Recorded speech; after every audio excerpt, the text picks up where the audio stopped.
and apparently they don't take orders between 1:40 and like 2:10. And I was like, oh, What? for shift change. And I mean, What? like, I've worked in the restaurant industry Yeah.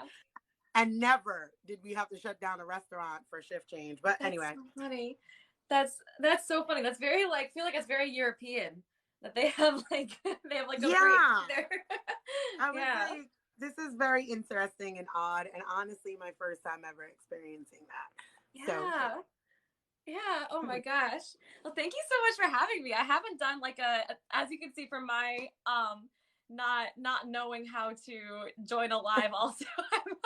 I'm also new to like lives and all of that. So it's like so I'm similarly like how does TikTok work? okay. Yeah. I Yeah. am.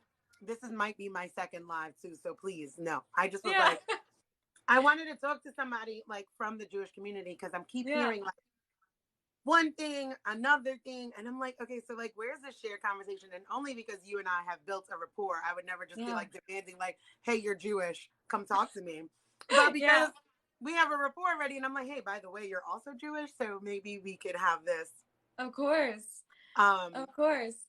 conversation because it's so many Yeah. layers, right? Like it's There's so many so many layers. layers. There's so many And, layers, and people have been approaching it from so many different ways, and some much better than others. So, yeah, so thank you right. for hosting this. This is fantastic. Yeah. Thank you. And I think it could be something like that's an ongoing conversation. I'm going to be eating Yes. live because I'm hella hungry. But I think it Yeah. needs to be an ongoing conversation because I think that where this kind of key goes. Oh, absolutely. This is like literally what I do to like my podcast is called Let's Have the Conversation. I Yes. actually enjoy conversing with people.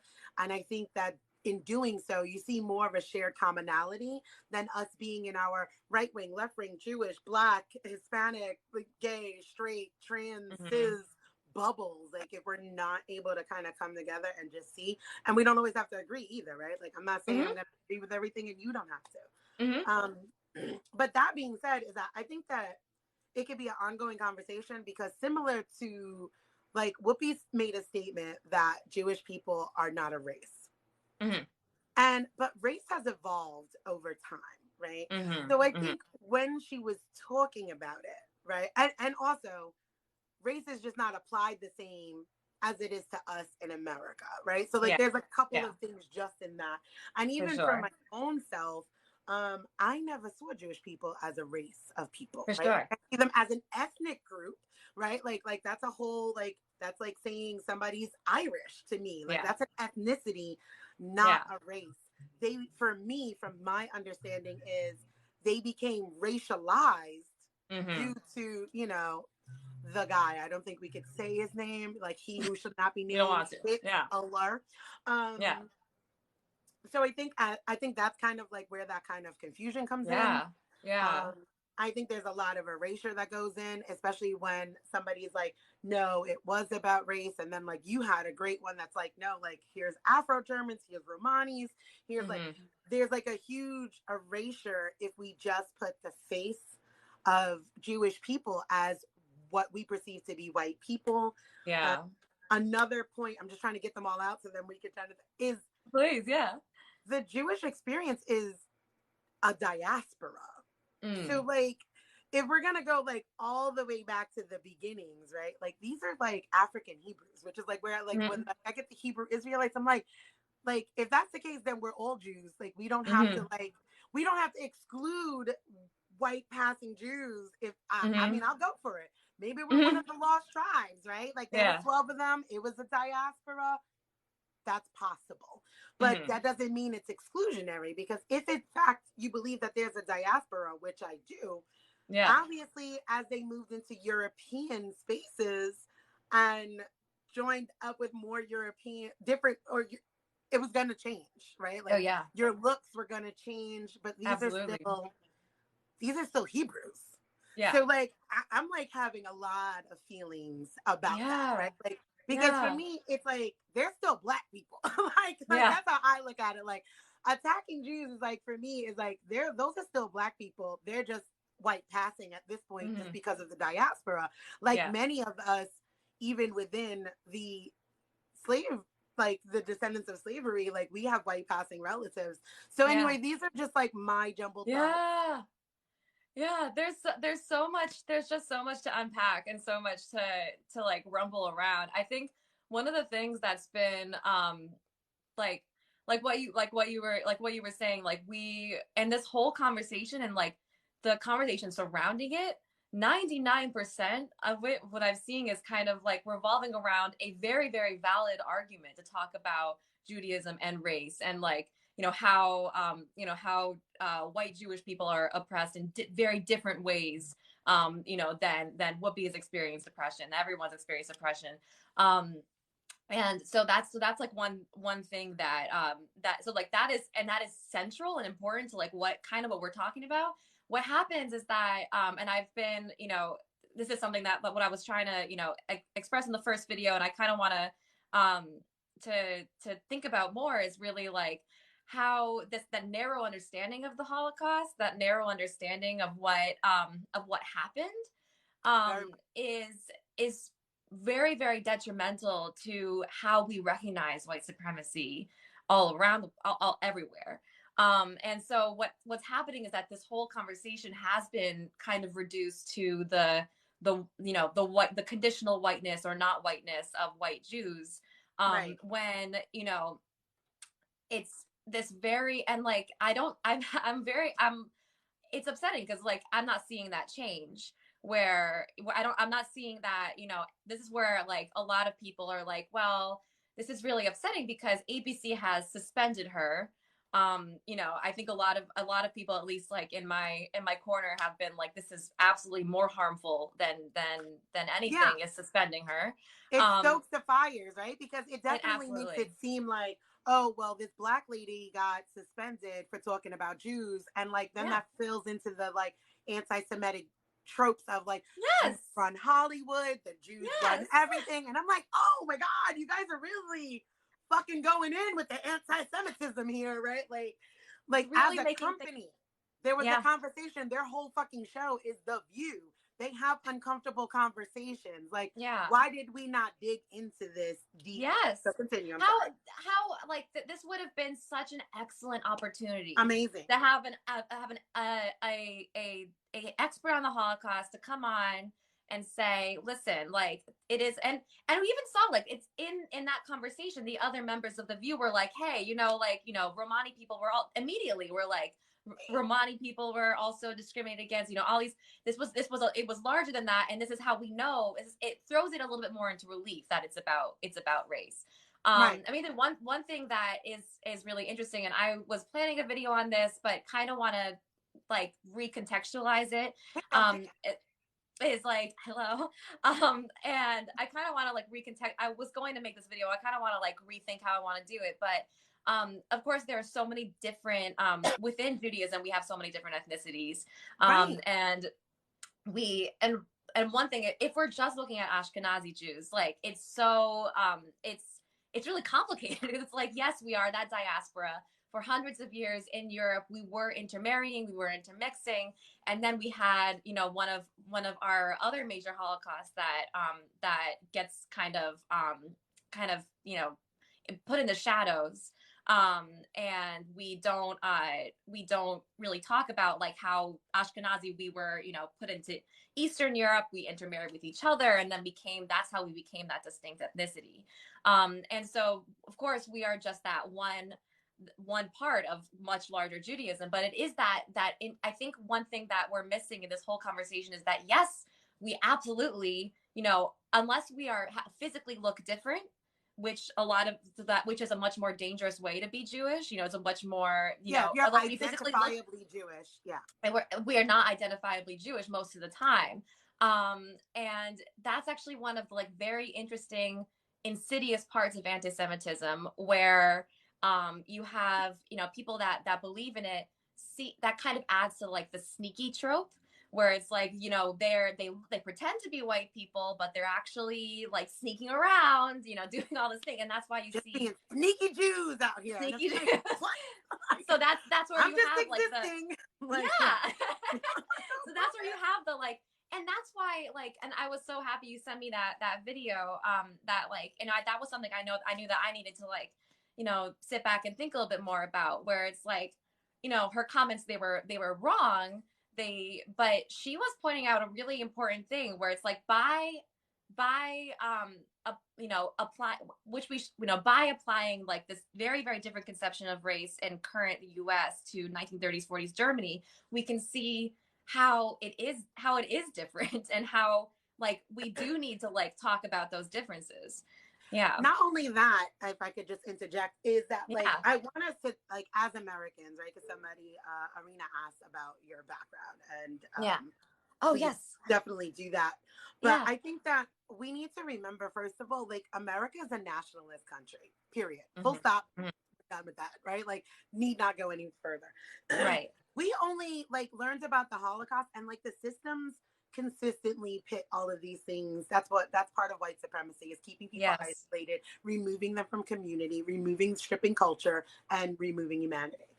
But we only learn about the Holocaust through an American lens, right? The only reason why we know about the Holocaust is, let's be fucking clear, is because we posed ourselves as the savior of the Jews, right? Yes. Because what we never talk about is how Hitler used to come over here and get all of, like, his race laws. They didn't even, like you said, like, right, like, because there was all of these others, like, Jews are an ethnicity. They may now be a race, and I just was not aware of that. I'll concede that I'm not about to argue with Jewish people that they're not something that they say they are, right? Yeah. But, like, they were not a race at that point in time. And okay, hold on a second. They were not a race at that point in time. But due to our Jim Crow and race laws here in America, Hitler was like, hot damn, I could figure this out. Okay, how hook is your nose? How coarse is your hair? The Americans figured it out. Even if you have white skin, you're a Jew. And that's where we got these phenotypical ideas of what white Jews look like, because they literally used our race laws over there, and America never tells that story. We just pose ourselves as, like, we saved the Jews, we rescued the day. And so we learn Holocaust from our supremacy lens, right? From an American imperialist lens, that, not that we had anything to do with that, not that we started any of that, not that we supported any of that, but look at how we see that. So I just wanted to kind of throw that in there. Well, absolutely. And I'll say a little bit of my background, and I in preface to, like, why I am so passionate's not the right word, but I'm so interested in talking about the Holocaust, and feel like it is such an important thing, that we do talk about and understand. But yeah, I am my background in my family. I am Ashkenazi on my dad's side. We're Lithuanian, Belarusian. On my mom's side, we're Romanian. My grandparents were actually refugees from World War II, and they were actually running from the Red Army. So you'll see me being very. I'm a leftist. I'm an anarchist. But you'll see me being very, very nice. That's how I get. Like I said, when we get along. That makes so much sense. Yes. And you can see me being in that. I'm very, very critical of people that will, kind of want to look to things like the USSR as a model for our liberation, which, I think they've done some good things, but I'm very critical of that view. Yeah, so it's a little bit scary for me too. It is. And I talk a lot of my main thing is art and architecture. I talk a lot about how art, architecture, textiles, and how we can kind of see all these histories come out in there, and how that kind of perpetuates things. So that's a little bit of my background. The one thing that oh my gosh, wait, what were we? So yeah, that's just my one of my biggest things is that we are absolutely taught, and like a lot of people are saying, this is what people were commenting on recent videos, like, oh yeah, this is how we were taught it in public school. This is how they teach it in private school too. This is across the board. This is absolutely American imperialism. Like, yes, they put us as, like, look at, we are the saviors. Like I said, with zero accountability as to how the way Black people were treated in this country at that current. And it happened at the same time. Like Anne Frank and Martin Luther King Jr. were the same age. Wow. Wow. But they literally make it seem like the struggle for Black people was so far back. But the Oh my God. Holocaust is so right now. Yeah. And then this is how they stoke those divisions, right? Because you can't Yeah. go in any state and not find a Holocaust something, right? Like I Mm-hmm. said, Boston, New York, you'll find something. So Yeah. it stokes that fire because I'm Black, like, Mm-hmm. and I'm in America, and that Yeah. happened here, right? Like Yeah. we could Google the Punch Bowl, like they genocided us here as well, but Mm-hmm. like we get no recognition. Yeah. We have no federal protections. Yeah. So when they start doing these things, for me, it feels very much like they know exactly what they're doing, right? They Like do. you know exactly what you were doing, you know, punishing a Black woman when the other women on that stage have said awful things, right? Mm-hmm. And like, don't get me wrong, because I am not a Whoopi stan, because she's Mm-hmm. been problematic for me since Mm-hmm. Ted Danson and Blackface. So Mm-hmm. like, but they know what they're doing. Like, you know, I feel like those conspiracy theories. Hold on. Right. Yeah. Somebody said, then they act like tearing, like African Americans wanting to tear down the Confederate monuments is overreacting. Exactly. Like I have these conversations. I'm like, you'll never go to Germany and see Auschwitz Lane. Right. Right. Right. Right. There's no weddings at like the Holocaust sites, right? Right. No. So the government structures know exactly what the fuck they're doing, right? They know exactly and then it what trickles down to the people because we don't have connections. You know what I mean? Mm-hmm. Like I can have these kind of conversations like with my kid. We were talking about something she posted herself on TikTok. She's 9, and it was like really fucking anti-Semitic without her knowing, right? It was like one of those like, if you love Jesus things, one, I'm not even actively a Christian like that. Like she's never even been to church. But she saw it from somewhere, posted it, maybe her friend or cousin did or whatever. And I'm like, whoa, let's back this up on the Jews killed Jesus thing, kind of like, you know, hardcore Christian. And for her, it was easy to understand because, like, when I'm trying to explain it to her, we happen to have friends that are Jewish, right? So I'm like, when these things are said, it's saying that that person is a bad person. Yeah. Do you, without them knowing that person, it's just saying everybody like them is bad. And that just clicked with her, right? But that takes exposure, right? Like, because she cares about this person that's in her life. Yeah. So she doesn't want to do things that are harmful, but they definitely stoke fires and keep division. Yeah. Yes, in Germany, I was looking into German flag pins and struggled to find them. Then I found out. I don't know what you were saying. That they really don't have them because. Oh, yeah. No, they don't have anything. Like, they don't have anything that honors the Holocaust. Because that's literally what plantation drives and all. It's literally honoring a time of enslavement of humans in America. I was just looking at and I was just because I'm like super into the history of pineapples right now. I saw that. I like that. I was seeing like out in like some of these economic systems, these companies are so very alive, and like the Dole pineapple company, we have plantations that are absolutely like happening right now.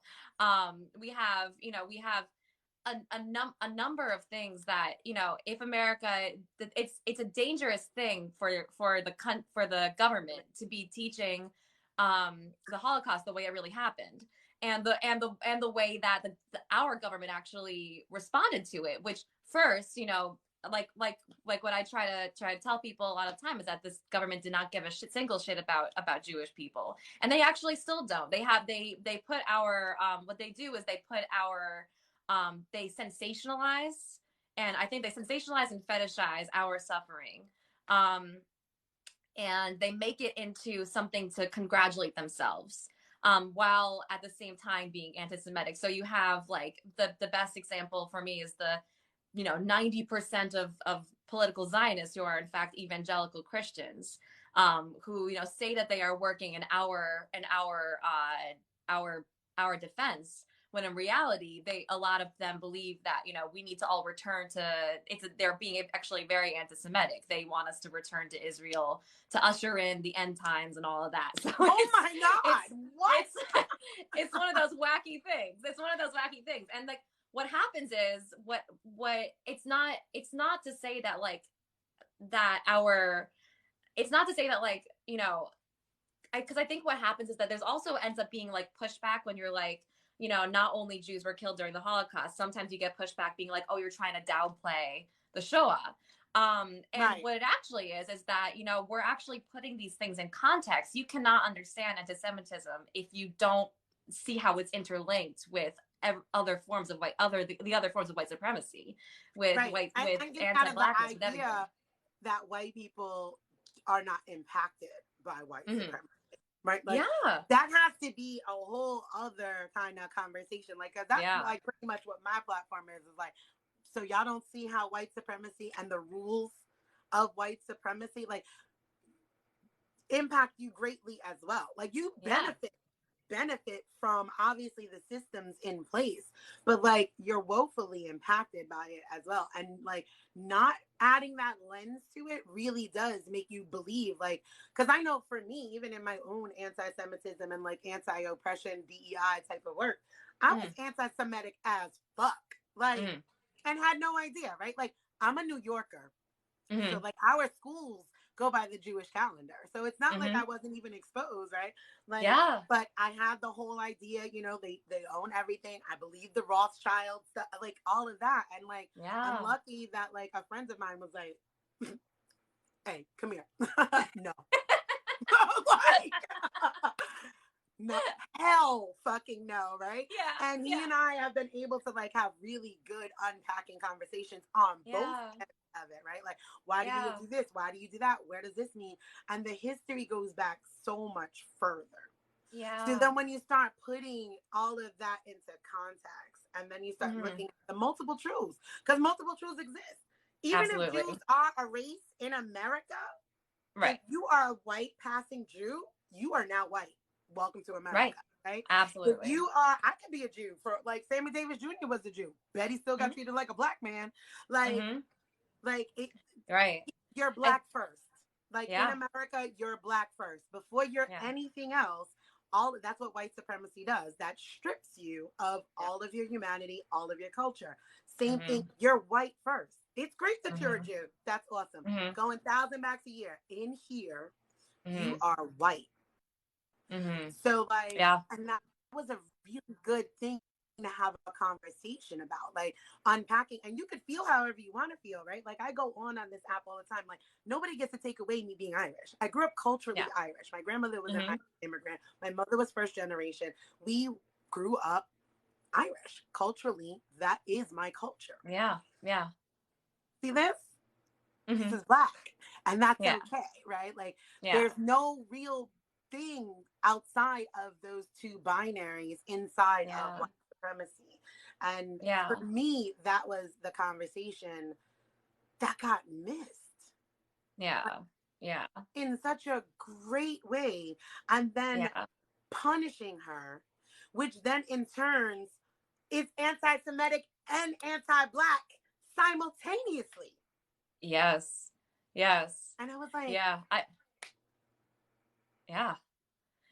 Somebody said making Juneteenth a holiday. Yeah, we did not ask for that shit. That is capitalism at play. I like that disgusting. I'll take 8 can't wait over Juneteenth any day. But as soon as they can make some money, now that black people are marketable, because welcome to capitalism, right? And similar to like what you were saying, like with Jews, like, oh, you're marketable now. This is one of the things where it's so interesting to me that the way that anti-Semitism works and the way that anti-Semitism works is that it's so insidious. It'll get into anybody's ideology when they don't even realize that it's a part of it. And that's something that like something that like we've been thinking about a lot recently on like just anti-Semitism in leftist spaces in general, where it's like we don't, when there's certain like phrases that people don't know, like, you know, talking about like, you know, how secret elites are running the world and things like that people, it's microaggressions that black people go through also. Yes. So for me, that's why I see the plight so similar, right? I'm like, it's that so insidious. funny. It's It's that really insidious. insidious. It's really insidious. And one of the things that I think a lot of people don't see is that anti-Semitism has always been a reaction against like Jewish presence. And this actually is something with anti-Romani presence as well, which is also how they're very interlinked. Where, you know, we are seen as a threat in Europe, we were seen as a threat to Christian supremacy, to like Christian white supremacy. And because of that, you know, we were blamed for certain things and blamed for everything, become the scapegoat and things like that. Yeah. And that's why it makes so much sense. It clicks when you see that the Holocaust, you know, was affecting Afro-Germans and Romani and disabled people and, you know, anyone that wasn't upholding and the that LGBTQIA and the gets LG, complete. and That whole pink triangle situation they get completely. But that's again, it's like yes, our history is whitewashed. Everybody's yes, history, because if we yeah, go all the way back, like my whole like all roads lead to Rome. If we go all the way back to Christianization, yeah, that's it. Like that's yeah, where it starts. So like that came out the gate. Like everything had to be like underneath this Christian guise. So it's yeah, like apparently there's never been gays or trans people ever until right, 2019 right, or something. right. Like Right. And so what's crazy is that, like, you know, you see what happens when like you know, like I believe that, like, you know, I'm trying to, I have to remember correctly, but people were saying that there were, you know, queer people who were left at the concentration camps when the American soldiers came and quote unquote freed everybody. You know, we had you know, the ships of Jewish people that were refused entry into the U.S. when they were refugees from Germany. You know, and then we have all of the things that are happening today. One of my biggest, it's starting to become really clear that so much of this, that and anti-Semitism, that word can be used as a weapon against people. And so that is one of the worst things, where this is something that I've been turning over my mind and trying to figure out how to best talk about. But I have never seen such a voracious, you know, attack against people about that, you know, such a until the Wild and Winning situation the other week, and Whoopi Goldberg, when we have you know, literal Nazis assembling in Florida. You know, we have literal actual powerful, we are the scary. Nazis. Yeah, America is the Nazis. Like I America's need us not. to kind of get a wrap around that. Is like we Yeah, are. yeah. And Um, it's so like, but it's just like yes, I'm sorry. I see sometimes the comments are coming through and I'm so yeah, absorbed. I'm trying to do that as well, but I'm like, okay, keep going. Like, we need Yeah, to really take ownership of the fact, like, because I don't like any like loose words too, and like again, systems are always at play. So yeah, yeah, anti-Semitic is almost like it's like, oh, you can't say anything about the Jews because somebody's yeah, gonna get upset. But like, it's yeah, the same rhetoric over and over again. They say that about us too, right? Like, oh, you yeah. can't say anything about the blacks; they're so sensitive. And I'm like, that's it right there. It's like you guys are like, what the fuck is like? Why is this so Yeah, difficult to yeah, just like move into humanity, right? Like yeah, if somebody says it's offensive, just trust that. Even if it's just for yeah, that person, then yeah, like just trust that. Like yeah. because no, like and we don't need a checklist, but white supremacy tells us that we need a checklist. Oh my Like, oh, is gosh. that anti-Semitic? Oh, is that Oh my gosh. anti-black? Yes. Like, I just saw a video this morning with someone from, I'm gonna forget, I think Labor of Love podcast, mm-hmm. where they were talking about how like people will, and I've actually seen this a lot, and you know, even in my comment sections all the time, people like asking for a checklist, being like, you know, I want specific instructions on how to like not offend people with my interior design courses. And I'm like, first of all, you're asking me? Like, come on. First of all, no. And second Listen, of all, like, that's not how this works. That's not how this that's works. why I like my work. Because like I was like, okay, what am I gonna do? I don't know. My TikTok just evolved into conversations because it's what I like to do. And I'm Yeah. like, no, I'm gonna dismantle white supremacy inside of white people. Yeah. Right? Like Yeah. what we're doing is we're sending white people out to do this work. And they really don't know how to do and some of them are gun ho, right? Like, okay, we're Mm-hmm. gonna dismantle it. We're gonna make it better for LGBTQIA. We're gonna make it Mm-hmm. better for Black people. We're gonna make it better for you. Okay, Right. secure Yeah. your own oxygen. And if you were in touch with your own humanity, you wouldn't need Mm-hmm. my labor on what a Mm. fucking checklist is to treat a human being like a human being. Yeah. But Yeah. they're so far removed from their own humanity that they Yeah. literally need a checklist on how to be humane. Yeah. Yeah. And I'm like, oh my God, Yeah. that is a problem. Yeah. And we Yeah. need to heal that trauma because white We do. supremacy is trauma. And if Absolutely. anybody has suffered from white supremacy more than anybody else, it's actually white Mm-hmm. people. Yeah. Wow. Yeah. Yeah. I mean, like, Because they've I been wouldn't. doing this forever, like for like Yeah. literally a couple thousand years, just like shifting their DNA, shifting their genetics, passing on their trauma, their violence, Yeah. their silence over and Yeah. over again. And until they heal from white supremacy, us as marginalized groups are going to keep spinning our heels. Like it's going to, Yeah. Yeah. it's exhausting because yes, Yeah. I get that a lot. Like I need a checklist. Yeah. Yeah. And I'm like, And it's true. It's true. And so like that's one of the things that like when I look into exactly. like just the absolutely horrible things that were so like accepted by so many people, that like it's it's kind of mind-boggling. Like you have to go through like a certain some type of like desensitization, yeah, It's like disconnect inhumane. from human. Mm-hmm. And it's absolutely it is my it's kind of my looking to the systems and looking into also the system. Can everybody hear? Hold on a There's second, like Isabella, because you're going in and out for me. oh no. Oh, Okay. Can somebody can you hear let me me know? Can you hear us?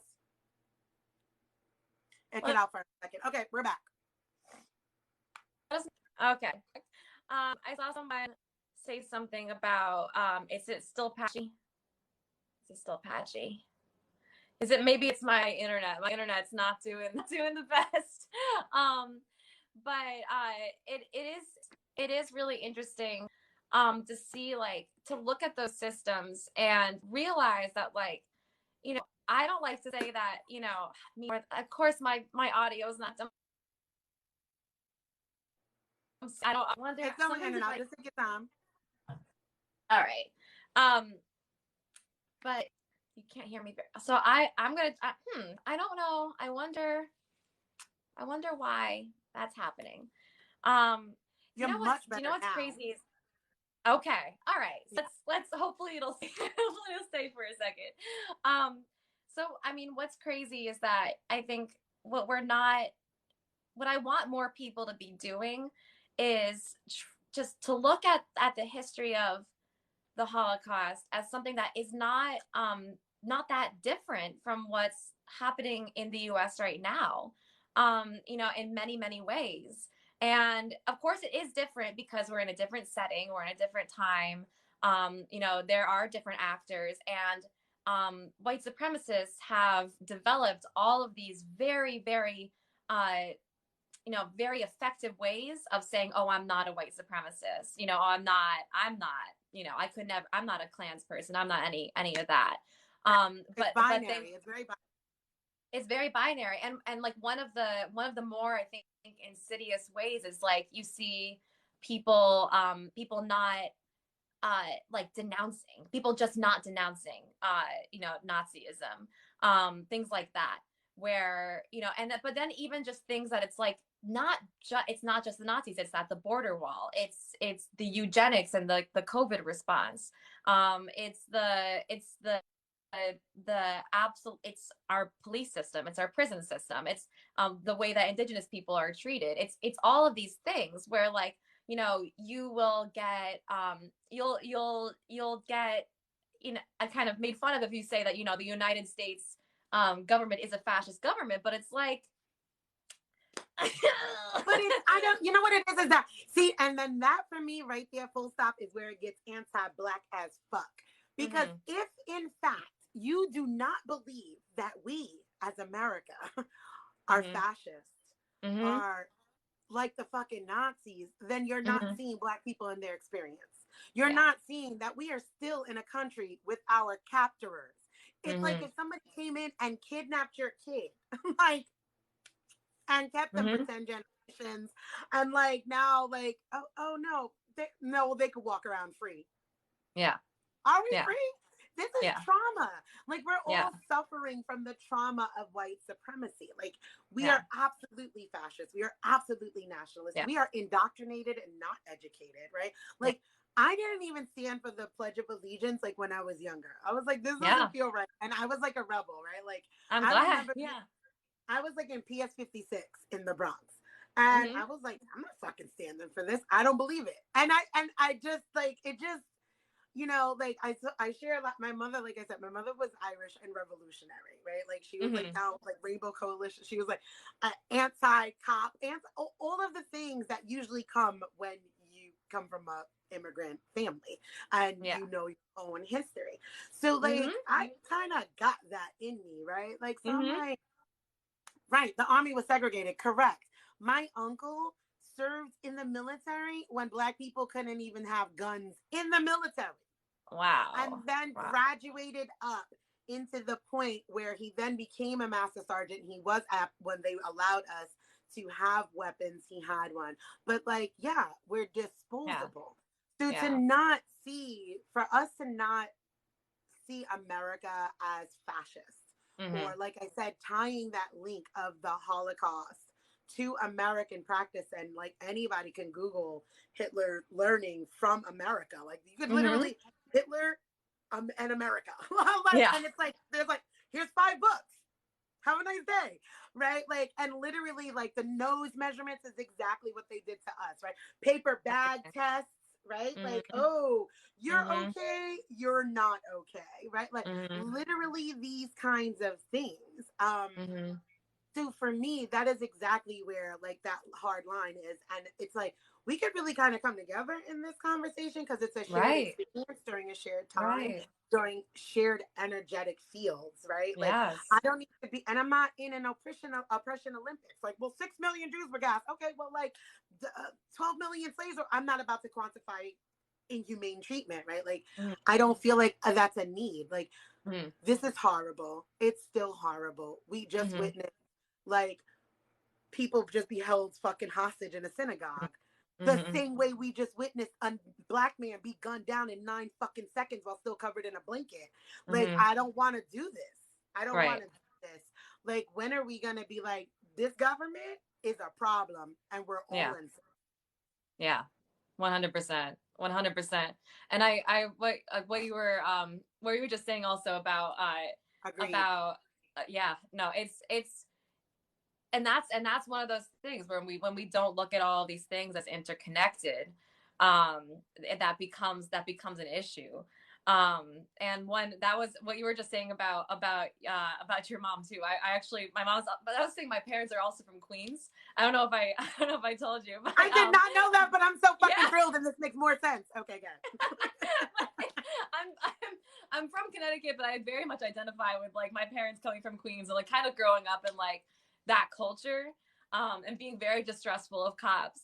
And we were but like I definitely was absolutely indoctrinated, like, you know, throughout my whole life, especially as like a Northeast I hate to like, you know, say that the rumors are true, but like a Northeast like elite liberal, you know, like we're in our very like our bubble where we definitely saw, absolutely, so many people saw us as like, oh, we're the good white people, you know, saying like, and you know, we, you know, I didn't see, it wasn't until like, you know, it wasn't until 2020 that I started really unlearning so many things that I were so deep inside of me.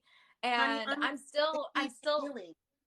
Yes. You can't even heal until you unlearn, because until you unlearn the learning is indoctrination that makes you sick. Yes. Absolutely. And it's like, and I know that like I still have like a really long road ahead of me and still have like so much more to understand and learn and unpack. We all do. And but one thing that like I've realized, especially like in the last week or so, is that honestly, it's like what I've appreciated the most, I think, is some videos that I've seen, people going into the history, people going into this is what happened, this is how this form of anti-Semitism grew, this is how you can people are using anti-Semitism to further anti-blackness, this is And how learn from it, because like Claudia said, we need to go beyond not being racist. We need to be anti-racist. We need to be yes, anti-oppression. yes, Because like I'm not here yeah, for anybody's oppression. We need to be pro-liberation mm-hmm, and anti-oppression. So mm-hmm, this way, it's not even like now we're not going to be having these semantics of are Jews a race, right? right, Like, are they oppressed people? Then we right, need to be against anti-oppression, right? Like, yeah, do they also, because multiple truths can exist, do mm-hmm, white passing Jews benefit from their white passing privilege? Yes, yes, conditionally, until they're Jewish, right? yes, Like, because yeah, that's how that works. That's what conditional whiteness yeah, is. It could be snatched at any yeah, given time. And also, I want to say is that thanks to Jim Crow race laws and Hitler taking them and utilizing them, those that are phenotypically Jewish got the nose, got the curlier hair, got the longer faces, are identifiably Jewish. Period. absolutely, And they do yeah, not get the benefit of the whiteness. You have to literally mm, damn near, like, here's the crazy fucked up shit about white supremacy. Like, white passing Jews to not be identifiably Jewish damn near have to fucking look Aryan. And if that's mm-hmm, not fucking genetic trauma, I don't know what the fuck is. Because, like, absolutely, I have Jewish friends that look blonde, blue eyed. And, like, yeah, how awful must that feel for them? yeah, Thinking about a family member that could have looked like me or look like you, because like if I see you in New York, you don't look white to me, right? Like yeah, just because there's such a diversity for inside of New York, you kind of can pinpoint. I yeah. understand you're benefiting of white privilege, but you wouldn't look American white to me, put it that way, right? People all the time will be like, I didn't expect you to have an American accent. Right, like you just don't look American white to me, right? Like that, like you Yeah, just don't, like, so yeah, like I would have been shocked too that you didn't sound like, this idea in my mind of like a Russian woman or a Romani woman. Yeah, definitely. mm-hmm, mm-hmm. Um, so, anywho, the whole thing is like anti oppression, pro liberation was, yeah, Yeah. to comment. But continue what you were saying. Yeah. Oh, 100%. I mean, what you were saying right now, it's interesting because like, um, we, I think that, I mean, that's one of the things where it's like, and it's so true that like, I think that is kind of, that it's like downplayed almost, like what Whoopi was saying, is true. Like if we're passing as white, then, if we look white, if we're not visibly Jewish, then we're not really in danger. But as soon as you're wearing the Star of David, or you're a Hasidic Jew and you're very visibly Jewish, or you're literally a synagogue, like Or a that synagogue, right? Like, or a building, like yeah, that if that that is was for so, Jews to worship in. Like, it doesn't matter who's in there, you're gonna right, catch, right? it's a Like, that's prone for attack, and that's where you look at, like, we're less than 1% of the population, but we receive 20% of the hate crimes. Robin you said know we have to hide who we are, and that is, yeah, that's why I'm like, I'm anti-oppression and yeah, pro-liberation, because yeah, like, because again, it's like when you start looking at white supremacy and looking at it from systems that, yes, obviously there are people that benefit from those systems, right? More yeah, so, like and then there's a lot of systems within that. I recognize that I get more airtime and more play because I'm a lighter skinned black woman, right? mm-hmm, Like my hair's a looser curl, so I become a more palatable black woman. So like my passion or anger, because I curse people out on here, and I still mm-hmm, will get like hearts and likes and stuff. I know that would not be received the same from my darker sisters, right? They're like, "Why are mm-hmm, you so angry? Calm down, mm-hmm, bitch." What? mm-hmm, I don't mm-hmm, want to be calm, right? yeah, So like, but when we start looking at it for me and attacking the systems, because even that, you should not have to hide who you are. Like yeah, that is harmful. That is Yeah. so harmful. And then, like I Yeah. said, just playing out the genetic trauma. So, like, the only way you get to be a sneaky Jew is if you become an Aryan, which is Right. literally what the Holocaust was about. And it's like, Right. Yeah. we And are doing that's the one of work of white supremacy. We are doing it. We're doing it. yes. Yes. No, that's 1000%. And that's something that I've been talking about with a friend of mine, another political anti-Zionist Jew. Hold on a second. Where Somebody said oh Whoopi was erasing history. So I would like for you to take that over. oh I yeah. don't think that she was erasing history. I think that she was understanding it from her point of view as a Black woman, because Yeah. race is put onto us differently than it was put onto y'all. And again, Yeah. Jews were not always a race at that time. They were just an ethnic group. And Hitler Yeah. literally used the race laws in America to racialize y'all. And from that, I'll turn it over Yeah. to the person who happens to be. Yeah, yeah. So one of the interesting things is, like, we look at of course, like, how race is constructed, and how, like, as Jews, like, we were constructed into a race, like, for and that was a much longer project that, didn't just start like in 1930s Germany. Hold on. Um Somebody said, I'm oh, sorry to I just oh was no, she no, no. just unaware. I always hope it's some yes, because like I said, so I have Jewish enough exposure from my friends. So having conversations again, why I chose Isabella was not like, oh, you're a Jew, come talk to me. It was like, oh, you're my friend who happens to be Jewish. Would you like to have this conversation? So yeah, we're really unaware because, like, hi, we're trying to survive Yeah. in the country of our captors. So, like, learning Yes. everybody else's Yeah. history, not on the top of the list. I'm just trying to make sure my son doesn't get gunned down at a park. So, like, just realistically speaking, it's like you learn what you're taught. And American education, no matter what, like Isabella said, whether it's private or like public, it's indoctrination. Mm-hmm. So we Mm-hmm. learn about the Holocaust from a very imperialist view of how Americans saved people. And then when Yeah. the only people they show are white people, how it registers often is like, oh, America saved other white people. Sounds about right. Mm-hmm. Mm-hmm. Yeah. And Yeah. they left out LGBTQIA, they left out the Yeah. Afro Germans, they left out the Mm-hmm. Romani, they left out Yeah. the brown Jews, like they weren't, Yeah. like it's all That were fucked up. there also. And Yeah. that's what I think the issue is when, so that's why, like, I'm not sure, like, I'm not sure she's, because I'm not really sure whether she was intentionally doing it or not. I do think that, like, saying that it wasn't about race at all does like simplify and Too make simple. and kind of makes it a lot too simple, where it kind of goes back to this idea of the Holocaust as Germans, which is already a misnomer, Germans versus Jews, and that it Right. was like a religious choice. And so there, I think it goes into It's that. not great. I think the one thing that, like, and again, it's easy to think this about the Holocaust because of the way that the U.S. has, like, perpetrated a very specific story. It's easy to say that it was, kind of white people fighting white people, when, we weren't on equal Because footing to begin. that's the face that America puts to it, right? That's the Because face that the America puts to suffering of it. white people and we save Right. them. It's like Yeah. you've erased a whole bunch of people. Also, maybe we could use the language is like, because yes, because at the time it wasn't ethnic. Y'all were Yeah. an ethnic group, right? Yeah.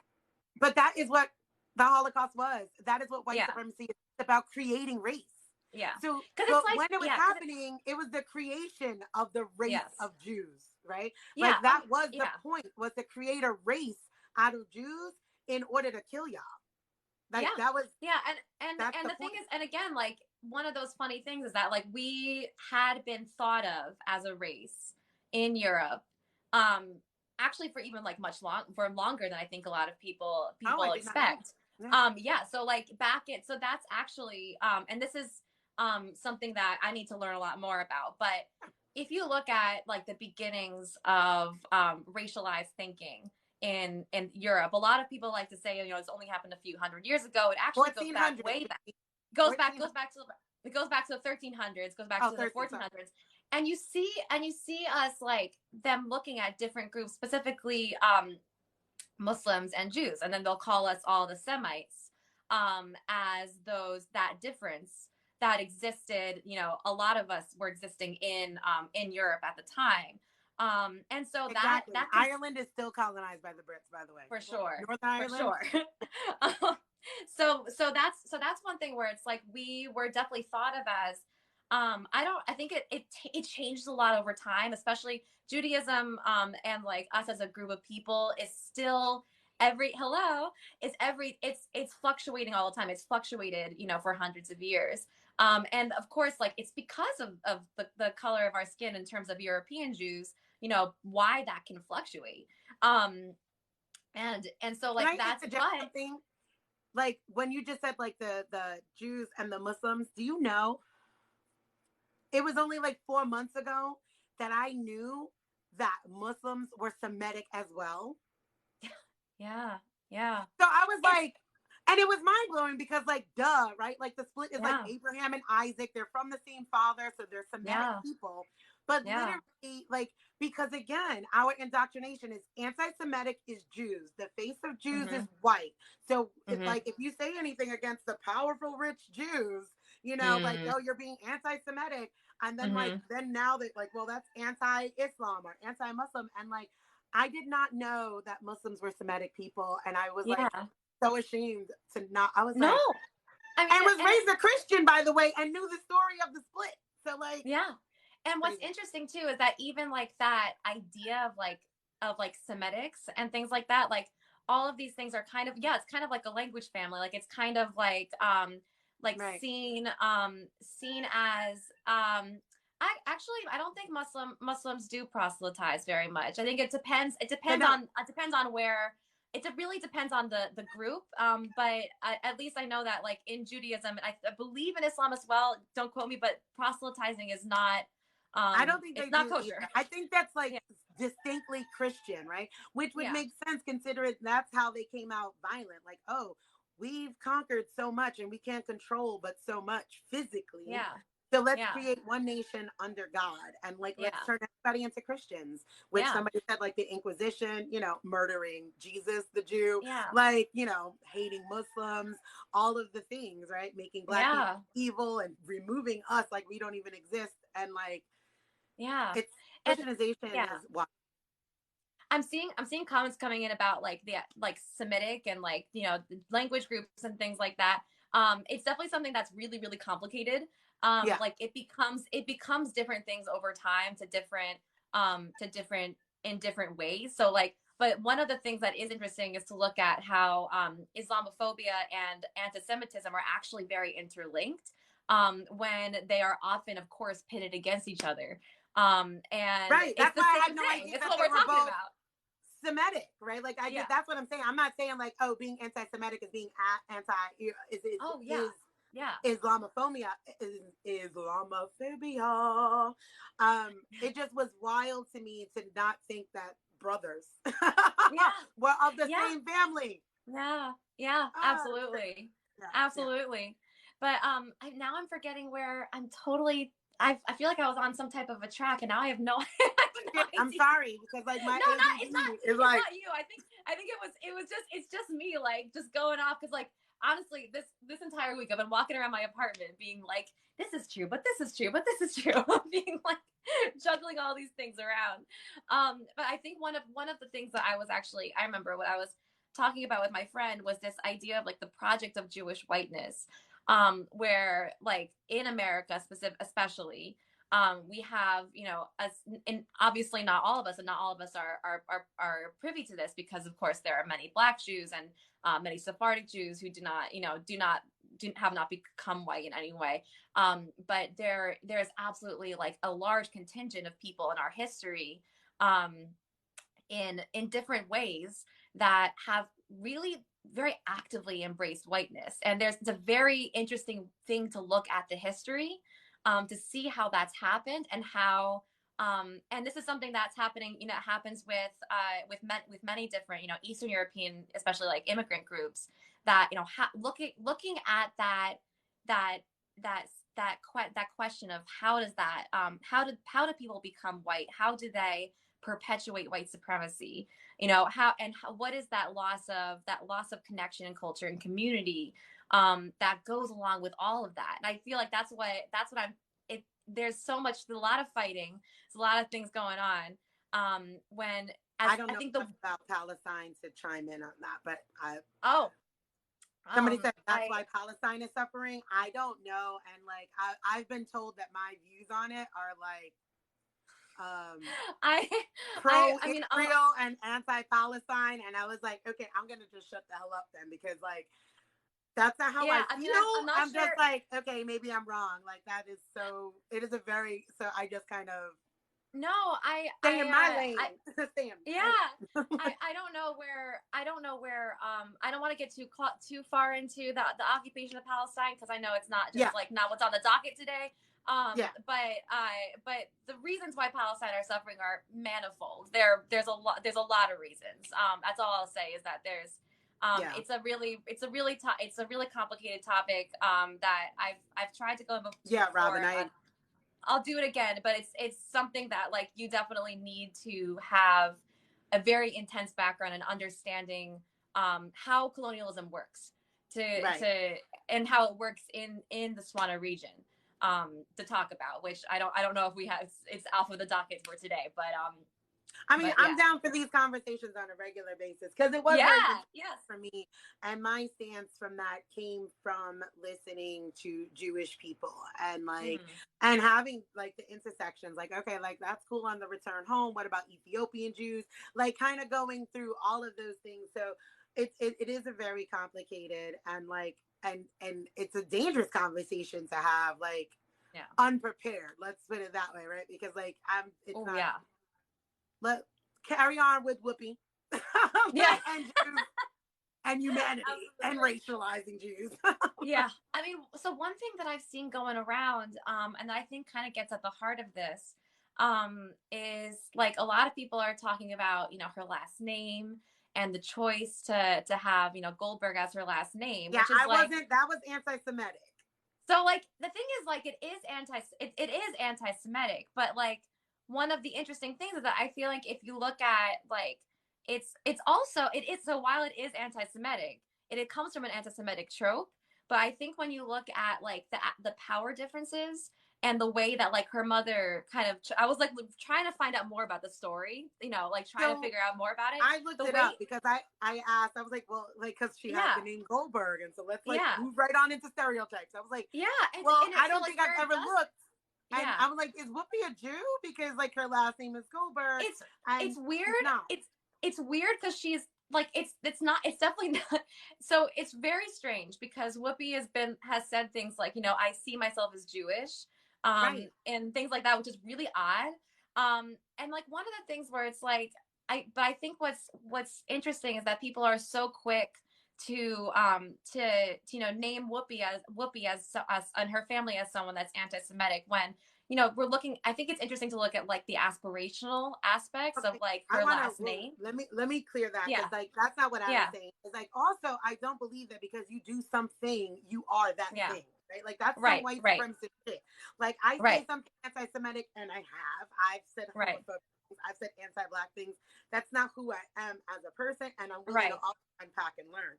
right. Apparently online there are conflicting stories, but her parents named her, like, basically her name means farting Jew, right? Whoopi from Whoopi Cushion, and then Goldberg is a Jewish name. Right. And her mom apparently supposedly gave her that name to be able to move up inside of Hollywood because of, so where it becomes anti-Semitic is that Yeah. one, Jewish last names thousands of years and they tell a story Yeah. of who the fuck these Yeah. people come from, like, right, This like is Cohen true. eye sensor is like Mm-hmm. 2000 years ago they were doing eye things, right? Like that's what the Cohens are Yeah. known for. So like Yeah. they're, for me, their last names tell a deeper story than just Yeah. naming. It's not Yeah. ownership, it's more about what your family does and it's a family Yeah. heritage. So for me that's problematic anyway. Oh, for um sure. then too, the stereotypes of like the Jews running Hollywood becomes anti-Semitic. But then when you start looking at intersectionality, it's like what Black people are forced to do: change our names, change our looks, code switch, doing all of this to even be a little bit more successful Yeah. inside of white supremacy. So it's like this double fold. Like, yes, it is anti-Semitic, while it's also Right. fucking protection of your Black child inside of white supremacy, which is why white Right. supremacy itself is the systemic issue. Like, Right. everybody's being harmed by it, right? Like, I don't think Right. they're like, I hate Jews, I'm naming my kid a Jew name. That's Like, yeah. Yeah. I think that's exactly like what I'm trying to phrase it, trying to make, and the same thing what someone was just saying. I actually didn't think about, the combined, effect of her name, and never really, and didn't know about any of this before this whole conversation. nor I. Yeah, and it's true, like, I think it's one of those like very, very weird things um where I don't know, I'm still like kind of reeling where we've this the out where I'm thinking about is like the outcry against Whoopi has been so much greater than the outcry against like literal Nazi rallies in Yeah. Because it's in the woke Florida. thing to do, right? Like, Yeah. it's that liberal progressive, like, I thing to do, right? Like, oh no, Yeah. because it's right there, because it's easy, it's low It's hanging easy. fruit, it's lazy activism. Like, she said Yeah. something about Jews, that's anti-Semitic, get her off air. And it's Yeah. like, can we have a deeper conversation though? Can Because we it talk about literally is a misunderstanding of how Yeah. race works. And not only that, then, like I said, it's anti-Black for you to not even understand why a Black person would be like, it wasn't about race. We Right. were literally taken from a country, trafficked around the fucking world, Mm-hmm. sold, Mm-hmm. and then, like, in here in this country, made property Mm-hmm. simply because of the basis of the color of our skin. And that is based on race. So, like, there was a huge missed opportunity on where, like I said, white supremacy simultaneously managed to be anti-Black, Mm-hmm. anti-Semitic, anti-Holocaust, and Mm-hmm. anti-fucking Atlantic slave trade at the same fucking time. And all Yeah. it does is protect whiteness and the Mm-hmm. system of white supremacy. Because as a Black person, that is absolutely how race is applied to us. No Right. matter what we do, we're not gonna, like, I don't need a tattoo, I don't need a Star of David, I could put any fucking blonde wig in my hair, blue eye contacts, this skin is Black. Mm-hmm. And we don't get to escape that in any kind of way. So I think that is like where the Yeah. confusion, right? Like, it wasn't Yeah. about race, it's about inhumanity, which it Yeah. is also about inhumanity, Yeah. like, right? Because you have to be inhumane as a motherfucker to Mm-hmm. pull off the things that happened to the Jews as a group, whether, as a racial class, as an ethnic group, as a religious group. They've been Yeah. persecuted on all angles, whatever the fuck you want to say, right? Like, whether they're a race, an ethnic group, a religious group, all in the same, they've been persecuted for thousands of years for existing, which is quite similar to us as Black people. So, Yeah. like, what the fuck are we doing right now? Like, that's what Yeah. it comes down to. Like, what the fuck are we doing? What do we do? Yeah. And I see someone's talking about how Whoopi is planning something with the ADL and That some makes more sense. reconciliation. And I look forward to seeing what happens.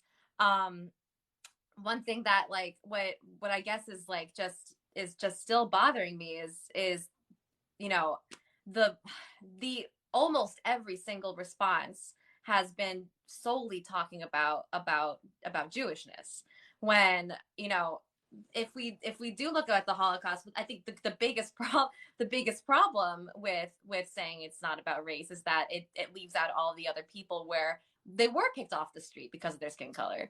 It was happening like that.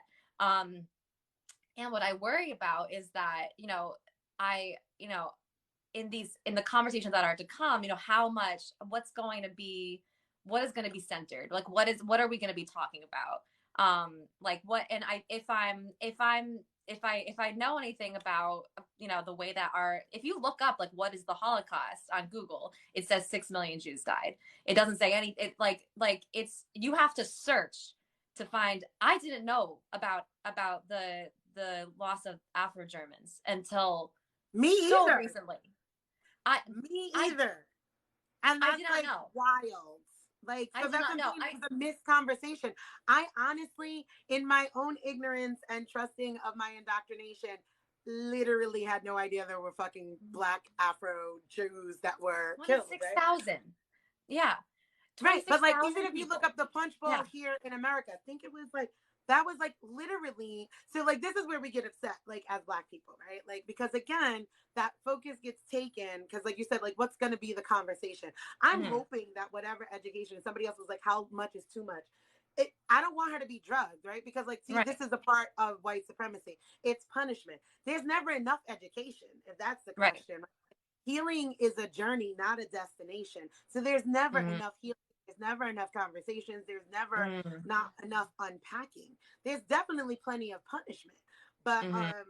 like, we have not, as a country, evolved outside of white supremacy's views of punishment and punitiveness. So it's like, you need to. It's like being a Catholic, right? Say 5 Hail Marys, a fucking like an Our Father, and it's like, what is this Yeah. teaching me?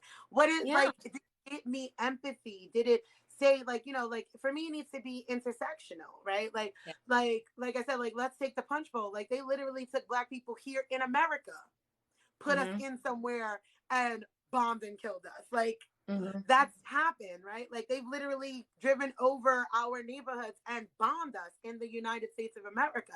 Black people have absolutely fucking been genocided. And for Mm-hmm. me, if that conversation is not happening simultaneously, the conversation is moot to me, right? Right. Like, because again, Right. they get back into doing that trope of you're centering whiteness. Because while Right. you can be a Jew, but if you are still being white in this country, it's centering whiteness and not sharing our interconnectedness, right? Like, Absolutely. why does Whoopi think this, or why do other of us as Black people think that it's not about race, or it's just about inhumanity? And why did we not know that there were 6,000 Black Jews? Like, Right. Right. why is that not a Right. part of the story? Why is it not a part of the Right. story that America taught? Like, like that interconnectedness. Why is it not Right. a part of the story that what happened to Jews in Germany literally happened because Hitler came to America to learn what they were doing to us as Black people? And by the way, the Mm-hmm. guy that gassed the Jews were like, damn, them race laws is a little too much. Yeah. So can Yeah. we, like, if it's not intersectional for me, it's a Yeah. useless conversation, and it's Yeah. just punitive measures. And then it 100%. becomes, that's where performance comes in, right? Like, is she just 100%. doing this to get a job back? And it's like, this is how it 100%. all plays out. Right. Oh. And that's where it is.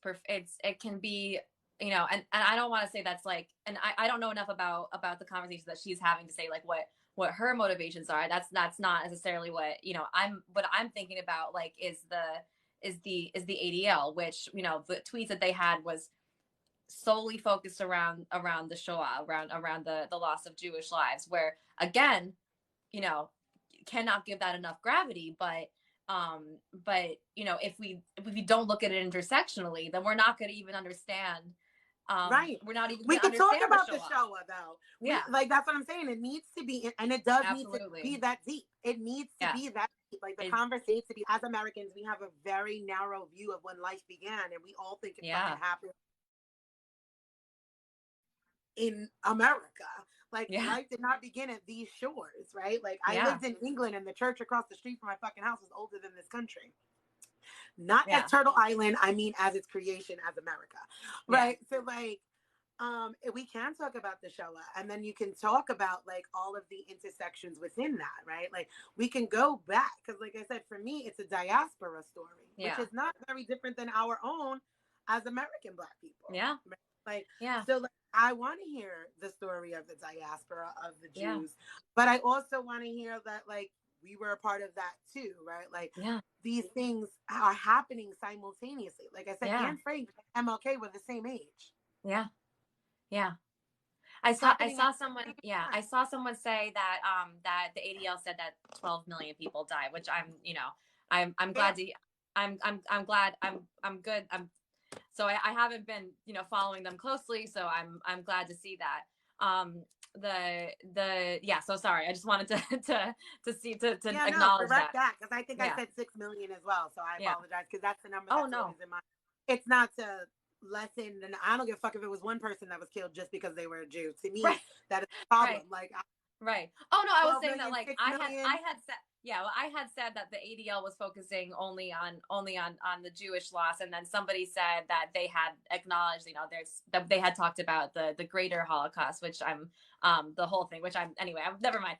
But yeah, no, absolutely. I think if I'm so glad that we're having this conversation today. If we want to define, I'm oh my gosh, defining how do we define intersectionality? Really, Um, really simple, right? So, like, let's give credit to the Black woman. You can Google where intersectional feminism came from. I cannot remember her name. So, where the term for intersectional feminism came from is from a Black woman. She was discussing because how white feminism has never benefited Black women. Black women are oppressed simultaneously because we are women and then because we are Black people. So, like, within the workplace and space, it was like, oh, well, like, we're not being discriminatory. We are hiring Black people, we're hiring women, and Black women found themselves like, well, where the fuck do I exist? Like the whole Sojourner Truth, ain't I a woman kind of thing. So intersectional feminism came from that, was from her work. Me, when I'm saying intersectionality, is literally that, where the intersections meet, right? Like when I'm saying, okay, Nazi Germany learned from, Jim Crow America, and it was happening at mm-hmm, the same time. Hitler literally traveled to America, got Jim mm-hmm, Crow America's race laws, and was like, oh shit, let me mm-hmm, go put this and apply this to the white Jews, right? Because, mm-hmm. like, when we're talking about the intersections of, there were already Afro Germans, so those were already distinguished, right? Like, okay, color of their skin, distinguished. Romanis, those are distinguishable. White European Jews, not so much. This Yeah, is when and we that have yeah, racialization comes in, and they took Jim Crow race laws, brought them to Germany, started measuring nose, phenotype, mm-hmm, skin, this and mm-hmm. other, and that's intersectionality. So, like, when Yes, you're, so the intersectionality is the combined marginalization of women of color. It's, for me, intersectionality is the combined oppression of humanity. We all are in a web of oppression, right? Like where it connects, some of us are closer to the spider. We're gonna get eaten mm-hmm, faster. mm-hmm. But either way, we're in the web for me. Yeah, Intersectional feminism has its own definition, which is what I started out with, and you can absolutely go and look for where that term was coined. But intersectionality for me, it's everybody, not mm-hmm. it's every person, being, trees, the way we live our life that impacts the earth. It's where it all meets for me. Yeah, yeah, and that's one of the things that drives me absolutely crazy when we talk about the Holocaust and don't include everybody that was in it, because when you look at everything that happens all together, then you can see how all of those different facets were ways of upholding white supremacy. Like all of those different, even like every single, including the political descendants, including the people that were communists, that it's all of it was something that was being, so yeah, so it's like it's kind of like it is that, so it's like we're looking at You can message me and we could like have a whole other conversation about it. Think about like an intersection, right? You come to a four-way stop sign. Who goes first? The kind of thing, right? mm-hmm, That road, those four roads, like intersectionality, no, intersectional feminism is for women. Intersectionality is for the world and life. Um, it's yes, where everything converges, like right here. yeah, It meets. yeah, It's all gonna meet in the middle. Like if yeah, we really are telling our stories and sharing these conversations, it's all gonna meet at the middle, some way, somehow. yeah, The way we treat the earth, the way we treat other humans, the way we treat races, the way we created race, the way that we hate men, the way that we hate women, the way that we hate trans people, the way mm-hmm. that we, it all will It all converge, and connects. that's intersectionality. 100%, 100%. And that's what's interesting, where it's like every single level of this needs to be looked at, and how it upholds, white supremacy out as it upholds all of these things. And I don't know, one what was I one of those things that, like, what I thought was really interesting. I recently saw a video where someone was talking about, Topology is really good. I really love her account, where there's like you can take different pathways to get to white supremacist content on TikTok, where you have like you can just go through do anti-trans content. You have see one anti-trans video, you like it, you see another one within like a week, you are also within content that's anti-Black, that's anti-Semitic, that's all of these things. Thank you so much for joining. So it's really interesting to see how and I was like, this is such an interesting, like there's a lot of ways to interpret like what that data was saying, but one of the things that like I was I think the most like interested by is how you can take the oppression of one person, go down that path, and then go and then be have an array of different prejudices, end up with an array of different prejudices, and becoming super right wing. So that's what I think is really interesting too about just like QAnon in general, is like this Yeah. kind of this which is, and that's what drives me crazy. And I know that there's only like, there's a couple accounts that talk about the anti-Semitism of QAnon. People don't have to be literal Nazis to be white supremacists. Right. Just like people don't have to be like, people think that they have to be Klan members to be racist, and I'm like, that's not how it works. No. And it's like there are these it is a modernization of anti-Semitic tropes, which goes along with anti-Blackness, that goes along with anti-indigeneity. They're also espousing the QAnon is not here just coming after Jewish people. That's a part of a much larger project that they have. They support Trump and his anti everyone that's not white things. So and anti everybody, let me tell you something, anti everybody's not rich and white. Nobody hates poor white people more than rich white people. They hate them so much, because like I remind people about that. I'm like, they hate y'all so much they literally named you trash. Right? Like, so like they still give you their identity and this idea of like your privilege, right? But you're white that, and that's like, so oh my it's gosh, not even loyal to you. It literally thinks that because if you are underneath this bar, you're trash. Like, and you're upholding that. Like, that's not, like, white supremacy will leave its entire people that looks like them behind. You left your family behind because you got a house in the suburbs. So, like, your mom is now trailer trash, like, or something. Like, nobody hates white people, poor white people more than rich white people. So, like, these Trump things are, like, pro, cis, hetero, rich, white. Very, very real. And one of my this is something I've been like kind of thinking on, and I want to do more research on this, and that is really just the way that impoverished white people are demonized by people saying that like they're the ones that are the most racist, that like that the less money you have makes you more racist and more ignorant and less educated, and all these things. When you have these histories of coal miners in Appalachia, of people that have fought for just have been fighting capitalism. They've been forever.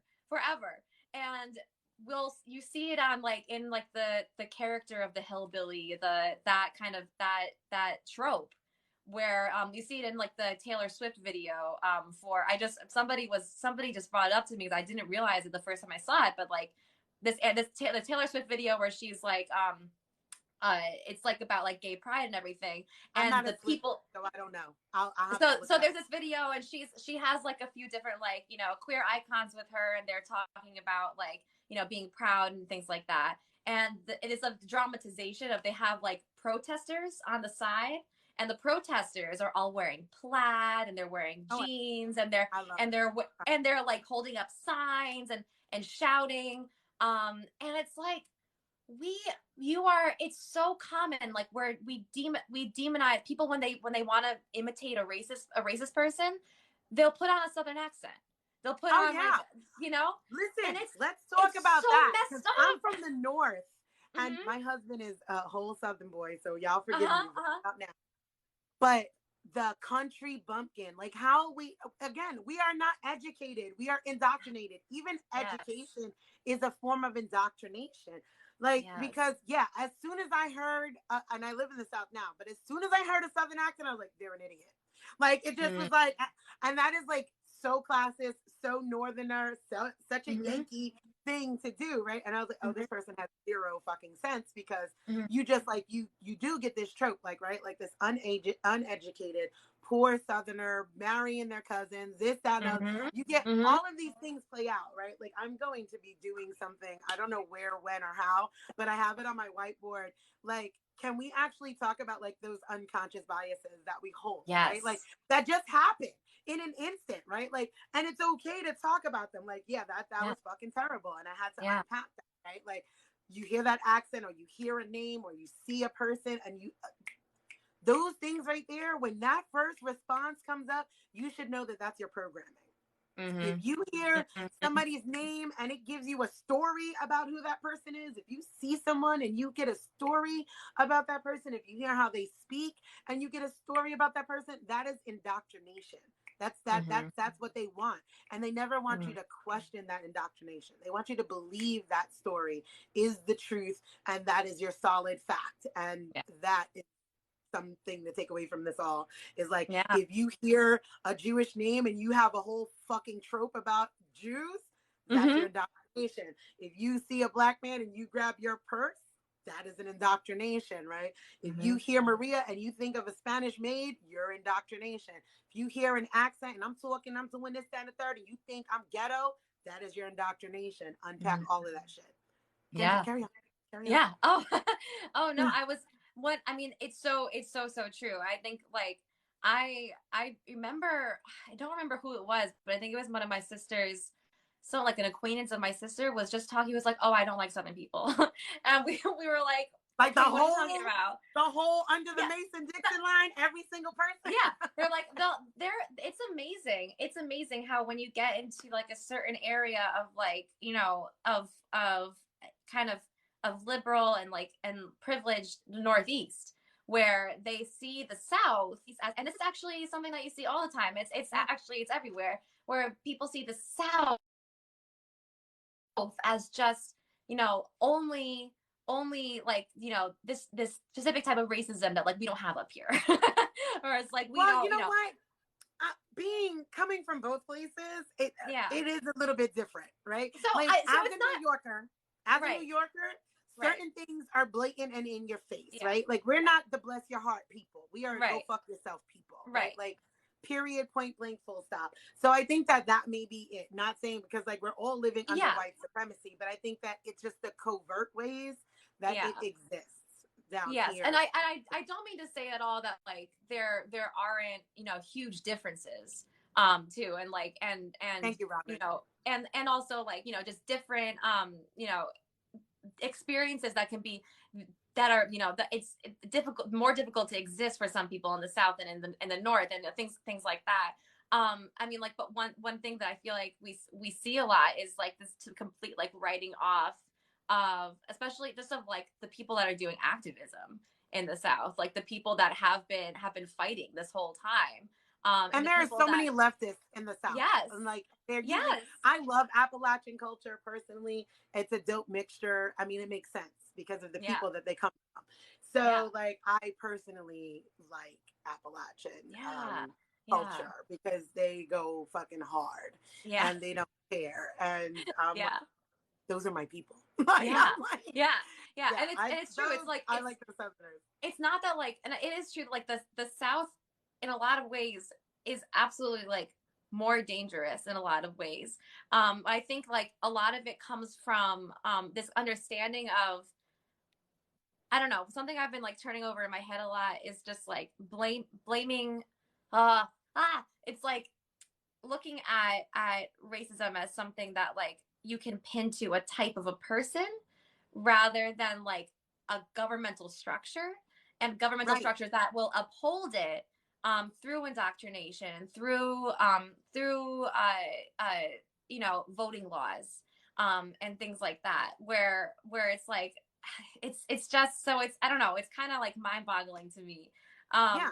the I whole think thing. I think as people we could uphold white supremacy, but we need to Yeah. recognize that white supremacy is a structure, like you said, Right. right? Like Right. it Right. is an absolute structure that is upheld by us as people Right. and anybody, right? Like because we could be like anybody can uphold white supremacy. You don't have to be Mm-hmm. you benefit from white supremacy if you're white, and Right. benefit for me is a loose ass term, right?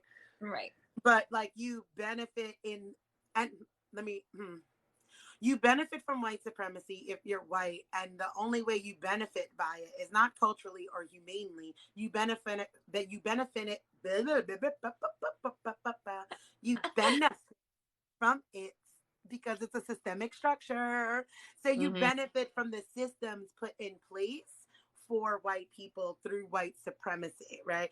Because Yeah. even for me, I remember being in my sociology class and I had a black professor, and I think on who I was then, and I fucking cringe, and I'm admitting this now on live. Yeah. And Yeah. it's on the internet, so it's there forever. But like I could not understand white privilege. Like he was trying to Right. explain it, and I was like, no, that's not real. Like, and I went through all of the stories. I was like, that's not real. My grandparents were immigrants. They were in Mm. the projects. They raised their Mm-hmm. kids. Like, and like, so my origin story of like being a proud American is an immigrant story, right? Like, and then Mm-hmm. you couldn't tell me like black people didn't have benefits because my father's side of the family is lit. They're educated lawyers, doctors. My grandmother, who came from the South, owns her apartment in the Bronx. Like she was a nurse. Mm-hmm. Like you Mm-hmm. couldn't. So I could not wrap my mind around it because again, like I think what you're trying to say is like I kept putting it onto people, like Mm-hmm. not a system, not a structure. Mm-hmm. Like Mm-hmm. no, these people don't, right? Like and Yeah. mine now you're. But you say that you're like my black family is doing very fucking well, right? Like Yeah. Yeah. we have to stop looking at it as a people thing and looking at it as a governmental structure thing. And Yeah. as people, we uphold it or we dismantle it. That's the only Yeah. thing that we have the powers to do. Yeah. Yeah. And one, it's so true. And like, this is one thing where, especially, I don't know, the reason that I look into, I study architecture so much and I'm so interested in it, and the ways that, that white supremacy is upheld in architecture is that what's interesting to me is that it's not so much, it's like some of them Amen. were, but hello. So it's not that like, and that was something that like I was talking about with my friend yesterday. It's not that every architect that is upholding white supremacy through their work is at home like rubbing their hands together, being like, "How Right. am I going to enact racism today?" It's like it's it's, but their actions do. But in many ways, their actions will still do that because of the That's why structure. the unlearning is necessary because we've all been Yes. so indoctrinated in it. Like I said, you don't have to be white to uphold it. I Yeah. upheld white supremacy in ways in my what I just said right now, right? Like sitting there 18 in sociology class, I was like, nah, white privilege ain't real. That's absolutely upholding white supremacy. Mhm. Black as fuck Mhm. sitting there like, nah, you're bugging. Mhm. Telling a Mhm. whole black man professor, right? So Mhm. like think about all the layers in that. Like think about how Yeah. I was Yeah. asserting my own privilege Yeah. in that space. And like this man is a professor like for 40 something years and he's looking at me Yeah. like, I wish I could kick this kid's Oh. ass. Oh my gosh. And I've known like, and in ways in the past, like just speaking to like my identity, like where I like fed into anti-Semitic tropes where I was like, here on TikTok even, and people had to be like, Ooh, you yeah. know, You want to back that up? Oh yeah, I've been checked on certain things, and I'm like, wait, whoa, whoa, whoa, shit, that was. But that is yeah, why the unlearning aspect. yeah, it's Oh, that somebody said unlearning they aspect. got you got them to look into architecture books, Oh, and thank they you. pinned your page. The Yeah. one I'm reading right now is Race and Modern Architecture. It's by, which I think that like anyone that's interested in this topic should be reading, by Irene Chang, Charles L. Davis the second, and Mabel O. Wilson. And one of the things that like what is fascinating, it's a collection of essays from a lot of different professors. It was put out I think like last year actually, so it's very new. Um, and that's one of the things where it's like it's not so much that every single architect is doing it very consciously, although some are, some Yes. definitely are. But we have like what you see is, and this is where you see like in politics too and everything, the presence of people like Philip Johnson, who was a Nazi architect, who is was the head of the Museum of Modern Art Architecture program for years and years and years. And his name is still on the wall.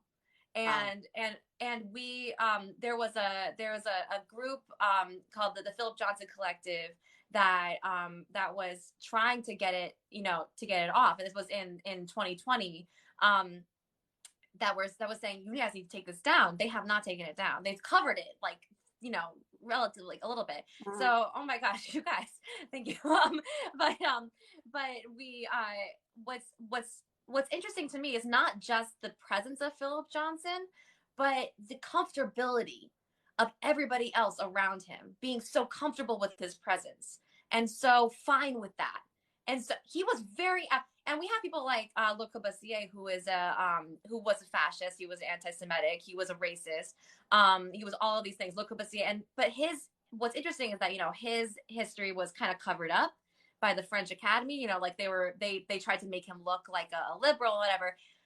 But for both of them, there is that comfortability with the entire architecture community saying, being fine with white supremacy. And because like they were not interested at taking that down.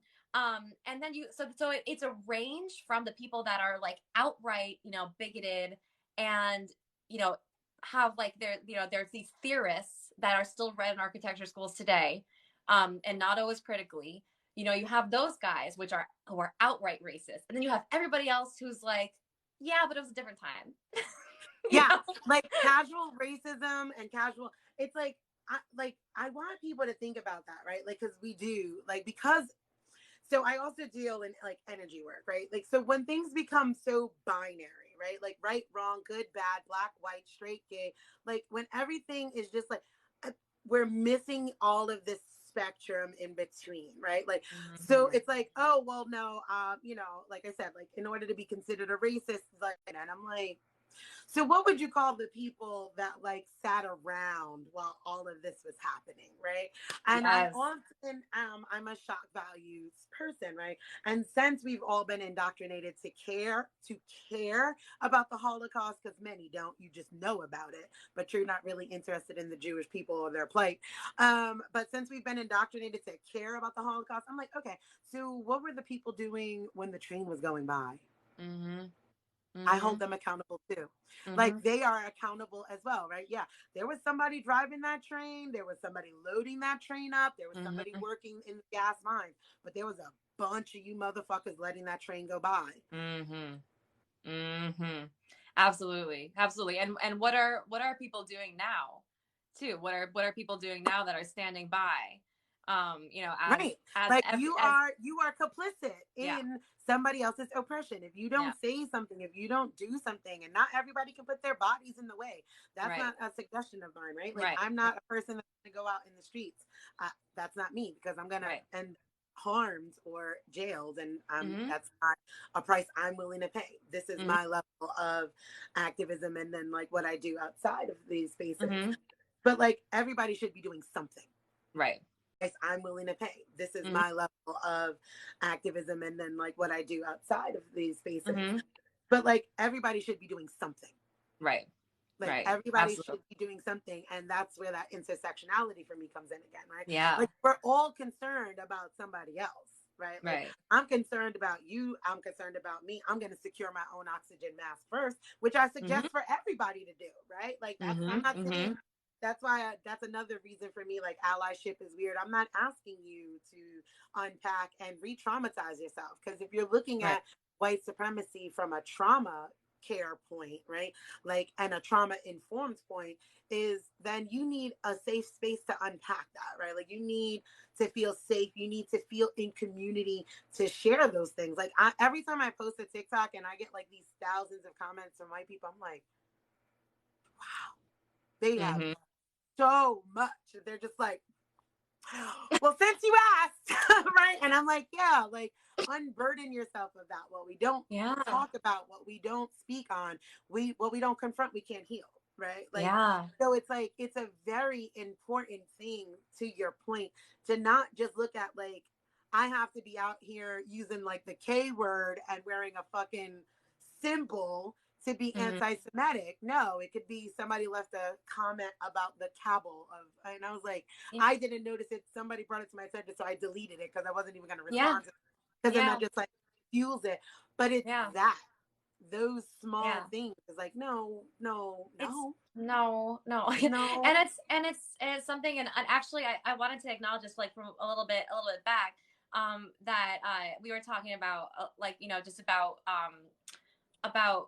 how we present when we're talking, like, on TikTok. I know that, like, as like, since I'm white, if I bring up these topics of race and racism, people will, it becomes it becomes more palatable. And, like, I know that, like, Mhm. I get, so once in a while it'll be, one of those horrific, like, anti-Semitic content comments, but I know that, like, my comment section is not the same experience, as it would be if I was, a woman of color, like, putting that stuff out there.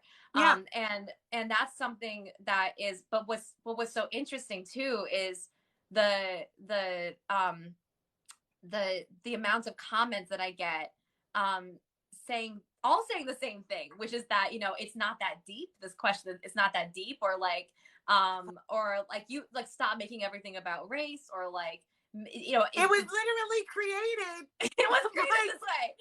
it was And created. Everything was created based on yeah, race. Like so, like when like that for me is like cognitive dissonance. As yes, soon as somebody tells me that, I'm like, then you don't really want to do this work, you right? don't Like want to know. because you don't want to know. That's what it is. And Mm-hmm. like and just say that and like get the Right. fuck move around. Like Yeah. you don't really want to know them because everything is based on race. Like that Right. is white supremacy. So like Right. the dissonance for me to be like, yeah, like we're gonna dismantle the patriarchy. Like, okay, well that's that you know how that was created too, right? Like Right. inside of the patriarchy is white supremacy, is capitalism. Like Mm-hmm. you don't get to turn around and talk about we're not getting a living wage and not acknowledge that there was free labor that built this fucking country. So hi, Yeah. your 7.25 an hour is looking really fucking good ancestrally speaking. So Mm-hmm. like, like It's you gotta want to do you the can work. tell. What's interesting to me is, like, I feel like there's so many comments, that you see on videos that are trying to deconstruct racism, that what they're saying is, I don't feel like doing this. I don't want to do this work. Yeah, just say I don't. that Just and say that. go. just say, Just say just say that that. and Say, move the fuck around so I can yeah. get to people that want to do this work and Yeah. create something better for us all. Because Yeah. like I said, I'm pro liberation and like anti oppression. So Right. like if that does not resonate with you, then just move along. Yeah. Yeah. Yeah. And what's interesting too is, like, Did I when, sound? oh, can you hear me? Hold on. I Did the can hear sound, you. does that Can work? you hear Okay. me? Yes. Yes.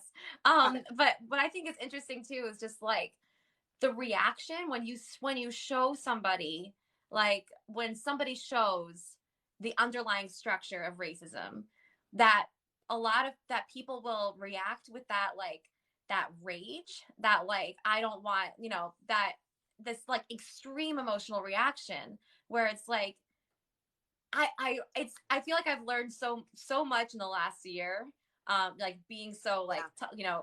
watching people, how they react to these things. I feel like I've learned so much in how people will, yeah, what they'll say, and what they mean. And I know, like, it's in the beginning, I was taking this stuff, like, much more personally than than I do now, where you start to notice patterns of, like, Yes. what people are saying. And you're like, oh, okay, that means that means that. It's like, and they're not actual arguments. They're not actually based So glad you were here. they're not yeah, thank you. They're not actually, bringing in some type of history that counteracts. Because, like, when we're talking, we're just, sometimes it's interesting and sometimes it's even like, we'll put out something that's just history and Yeah. people will be like, that's an interesting take. And it's like, it's not a take. It's not an Yo, opinion. oh my God. So when I first got on here and I was talking about like colonization and I was like, Mm-hmm. well, white people need to dismantle this because like you colonize yourselves first.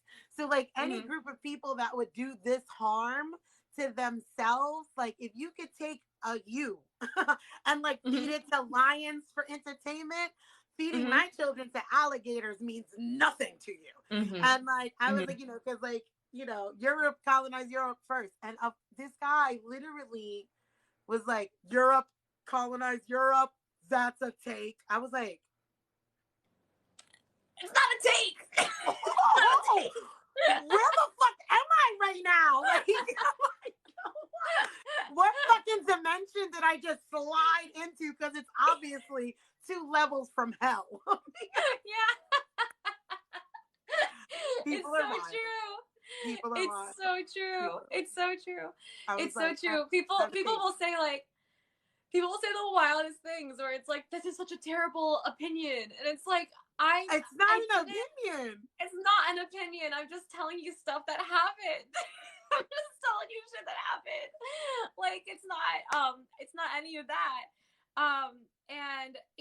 And once in a while sometimes we'll say the opposite. People will be like, this is a great take, and I'm like, I don't wanna, say, be mean about it, but like, this is not It's not a it's not a take. It's take. not a take. And it's like, Everyone thinks that when you put out a video on the internet, that you're putting out some like opinion that no one's thought of before.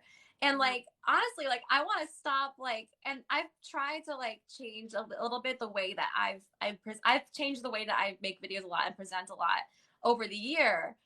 Because I think I did used to be a lot more like takey. I used to be like, listen, well, this here's my crazy ideas and idea. thoughts on this, right? Like, but Yeah. I think part of that though is like, I do decolonization work, so that means like Mm-hmm. stripping down every fucking thing that you ever thought was real. It's all a lie, right? Yeah. So like, the truth of the matter is like I prefer Socratic learning style, right? Mm-hmm. And for me, that's what you bring. Like, oh, that's interesting, and then I will go and look further into it. I never took it as takes, right? Like Uh-huh. you came across my FYP and I was like, yo, this is enlightening and it makes so much sense. I'm being a New Yorker. Yes, we do actually always drop that whenever we can. Yes. Like the I love it. I architecture love it. there, it is true. It's true. Yeah. Like being a New Yorker, yep, all the time, wherever I can, as long as I can. Like being from the Bronx. Yep. But no, like the architecture there and the gargoyles and all of that stuff is like something so beautiful to me. Like I love the architecture. So like just like learning from you, I'm like, wow.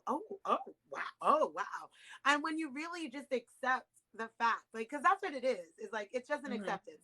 Like, and it's not an indictment. That's what I need, especially white people, to move through.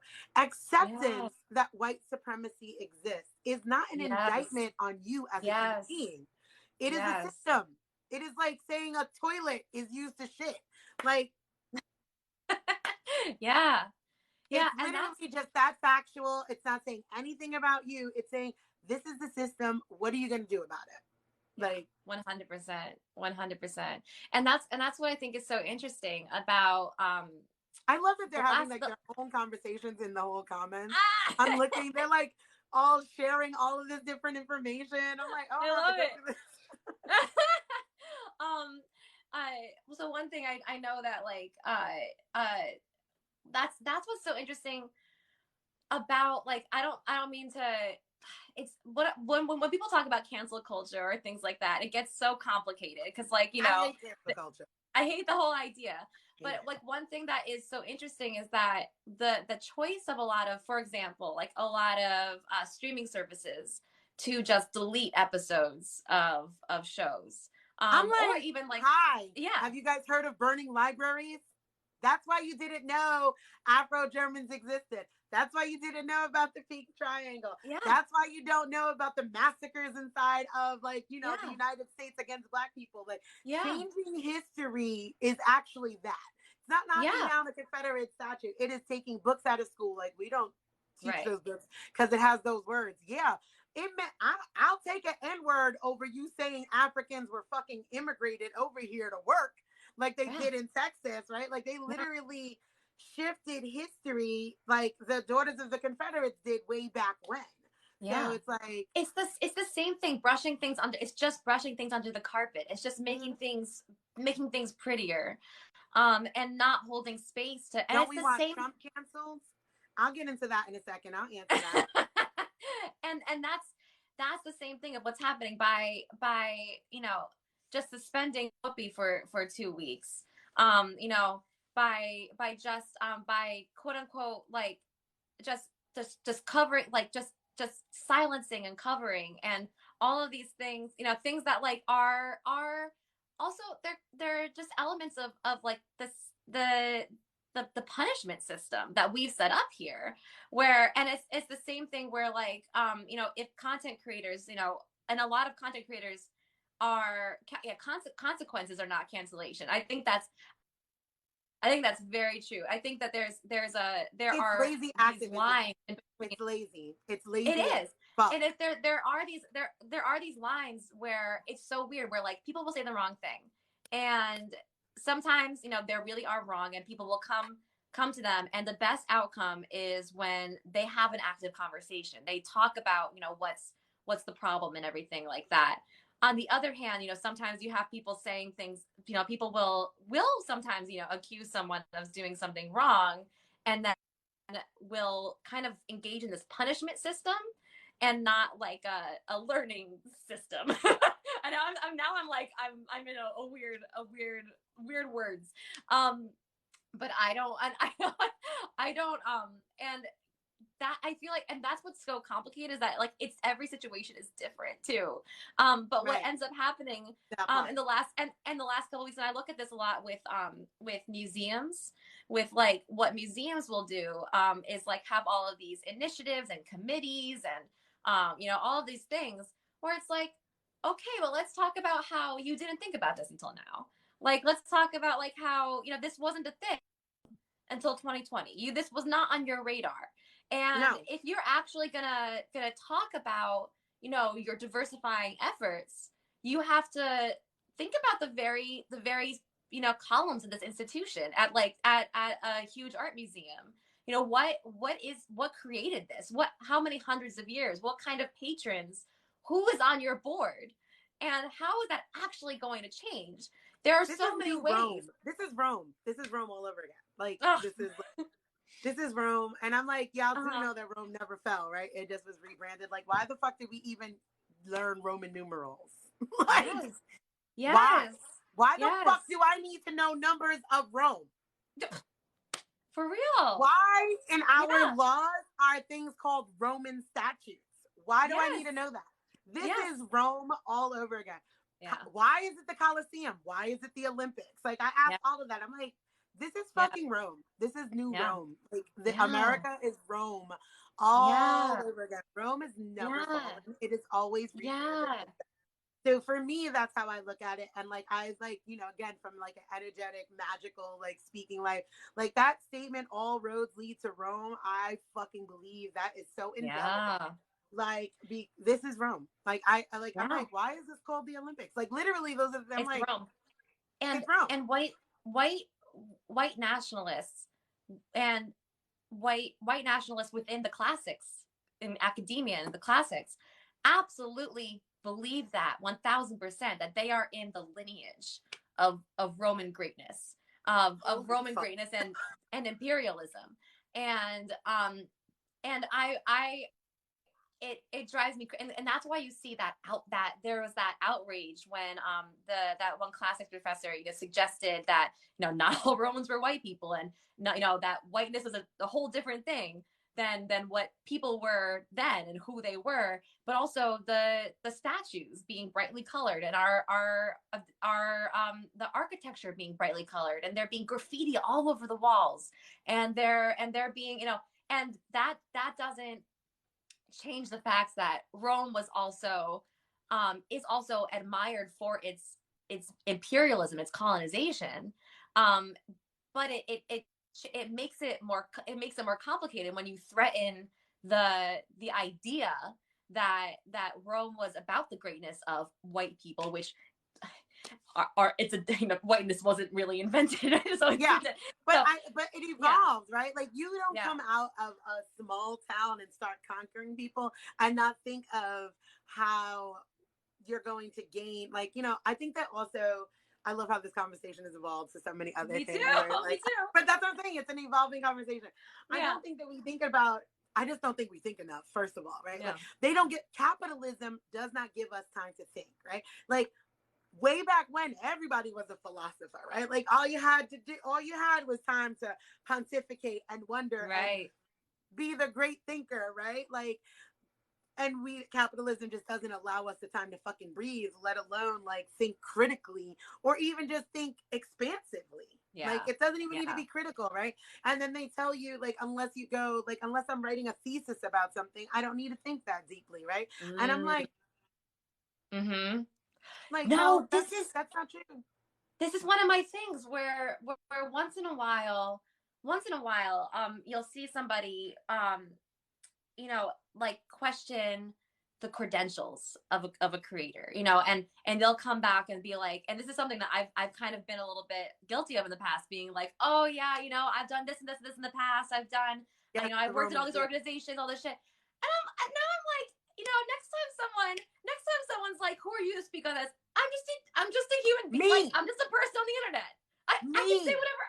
Yeah. I'm me. I'm me. That's who the fuck I am. Me. That's Right. your answer. Me. Right. Me. A person That's who just thinks a like person who thinks. me. I used to be so pressured, and I think this is something I still have ingrained in me and that I'm kind of working with, is like this idea that I need to get another degree before No, I please like don't. write a book. Please don't go into more debt. Like just don't go into more debt, right? Yeah. Like that's all. And so people When people tell me that, I'm like, why are you going into debt? Like, right? yeah. Like on top of that, like if you like education, I'm not against formal education at Oh all, yeah. right? Like, but there's like Yeah. tons of stuff. I take classes all the time, like Yeah. .edx or some shit, like Harvard classes. And if you don't pay you to get the certificate, you're still getting the education and the learning and Right. the exposure. And like the thing is like that is why very much my brand, like with the whole makeshift happen, is about like every day, right? Like podcast, Yeah. let's have the conversation, like because I'm Yes. so fucking tired of defaulting to like, well, what did this expert say? And white supremacy loves to read a fucking book. I don't have the fucking time to make Mm-hmm. change in the world if I have to fucking Mm-hmm. read a whole ass book before I make a Mm-hmm. decision. I could talk Uh-huh. to people who are having lived experiences and base a thought on that. And then my thought Mm-hmm. can evolve from that, right? Because, like I said, at 18, I did not believe in white privilege. At 40, almost 3 in April, I'm like, white privilege is the benefit of the doubt. There goes the easy breakdown if you want it, right? Like, Mm-hmm. because I'm not about to go and have this whole dissertation back and forth with you. White privilege exists. It's the benefit of the doubt. And because we live in a binary energetic space, if somebody's given the benefit of doubt, who gets to assume the worst? That would be us. Mm-hmm. If you see a white man on the side of the road with a flat, you assume gee willikers, he probably broke down. You see my Mm-hmm. black ass husband with his gold teeth and tattoo, you're like, this nigga done stole the car. Like, Mm-hmm. that's white privilege in a nutshell, right? So, like, when we're able to have these conversations and, like, literally talk to people with their lived experiences, like I said, I love like the separate conversation that's happening in the comments, right? Like they're like, oh, Google this and here's this YouTube video and here's this. And it's like, The yeah, best. like that. It's the best. Right? Like somebody asked and they were like, oh, thank you for policing me. Thank you for checking that. I'm not policing you. I'm just letting you know what I'm witnessing. That's conversation. And Mm-hmm. that is what white supremacy isolates us. And white privilege Mm-hmm. is literally as simple as it's the benefit of the doubt. Like, Mm-hmm. I don't Yeah. need a dissertation. Who said it? Me. Yeah. Tell them I said it. Who said it? Dad I said said it. it. Tell them I fucking said it. Absolutely. Send them here. Absolutely. I said it. Yeah. People, and so that's one of the things Wild. that people will, and I think more at the beginning, they'll be like, oh, you're posing yourself as like an expert at all these things. And I'm an expert in what I know. Like that's how right. I look at it. It's like I'm an expert in what I know, right? Like there's I'm certain an expert in conversations. me. I'm not going to turn around and talk about architecture, but what it does is like it sparks something, right? Because like I Yeah. said, when I saw your page, I was like, ooh, I wonder if she has one on gargoyles because those are so cool to me Oh in my gosh. New York, right? Or like when Yeah. you were talking about, I think our first interaction between you and I was Uh, about the shotgun houses, and I was like, we have some in Atlanta. yes. Yeah. Yeah. And you were like, oh, Yeah. I didn't know. I was like, yeah. So like, here's the story of like that shotgun house. And then you Yeah. went on and made a few videos with that. And then we were Yeah. talking, and then like you stitched me on the air conditioning. I was like, Yeah. well, we have air conditioning because white people came and killed all the indigenous people who knew how to live here. So now we have to make shit to consume. Yeah. And like, and then we just, here we are now today. Yeah. Yeah. And But what's those are amazing is that conversations. yeah, there's all these conversations, and what's amazing is that, and one of my mistakes in that air conditioning video was saying that all of the that they killed every indigenous person when that's something of course is so far from the truth. Right. And we have indigenous architects that are doing this amazing work with ventilation, and that is It's so almost like that if is you don't kill all the people that know how to live or enslave people, because it's like, like somebody said earlier with the Romans, like astronomy, archaeology, spirituality all existed in the continent of Africa before they got their yes, asses there. And like yes, when you start murdering people and stealing and taking culture, now we're backpedaling. yeah, I look at America and I'm like, y'all did all of this motherfucking killing to still not know how to do anything.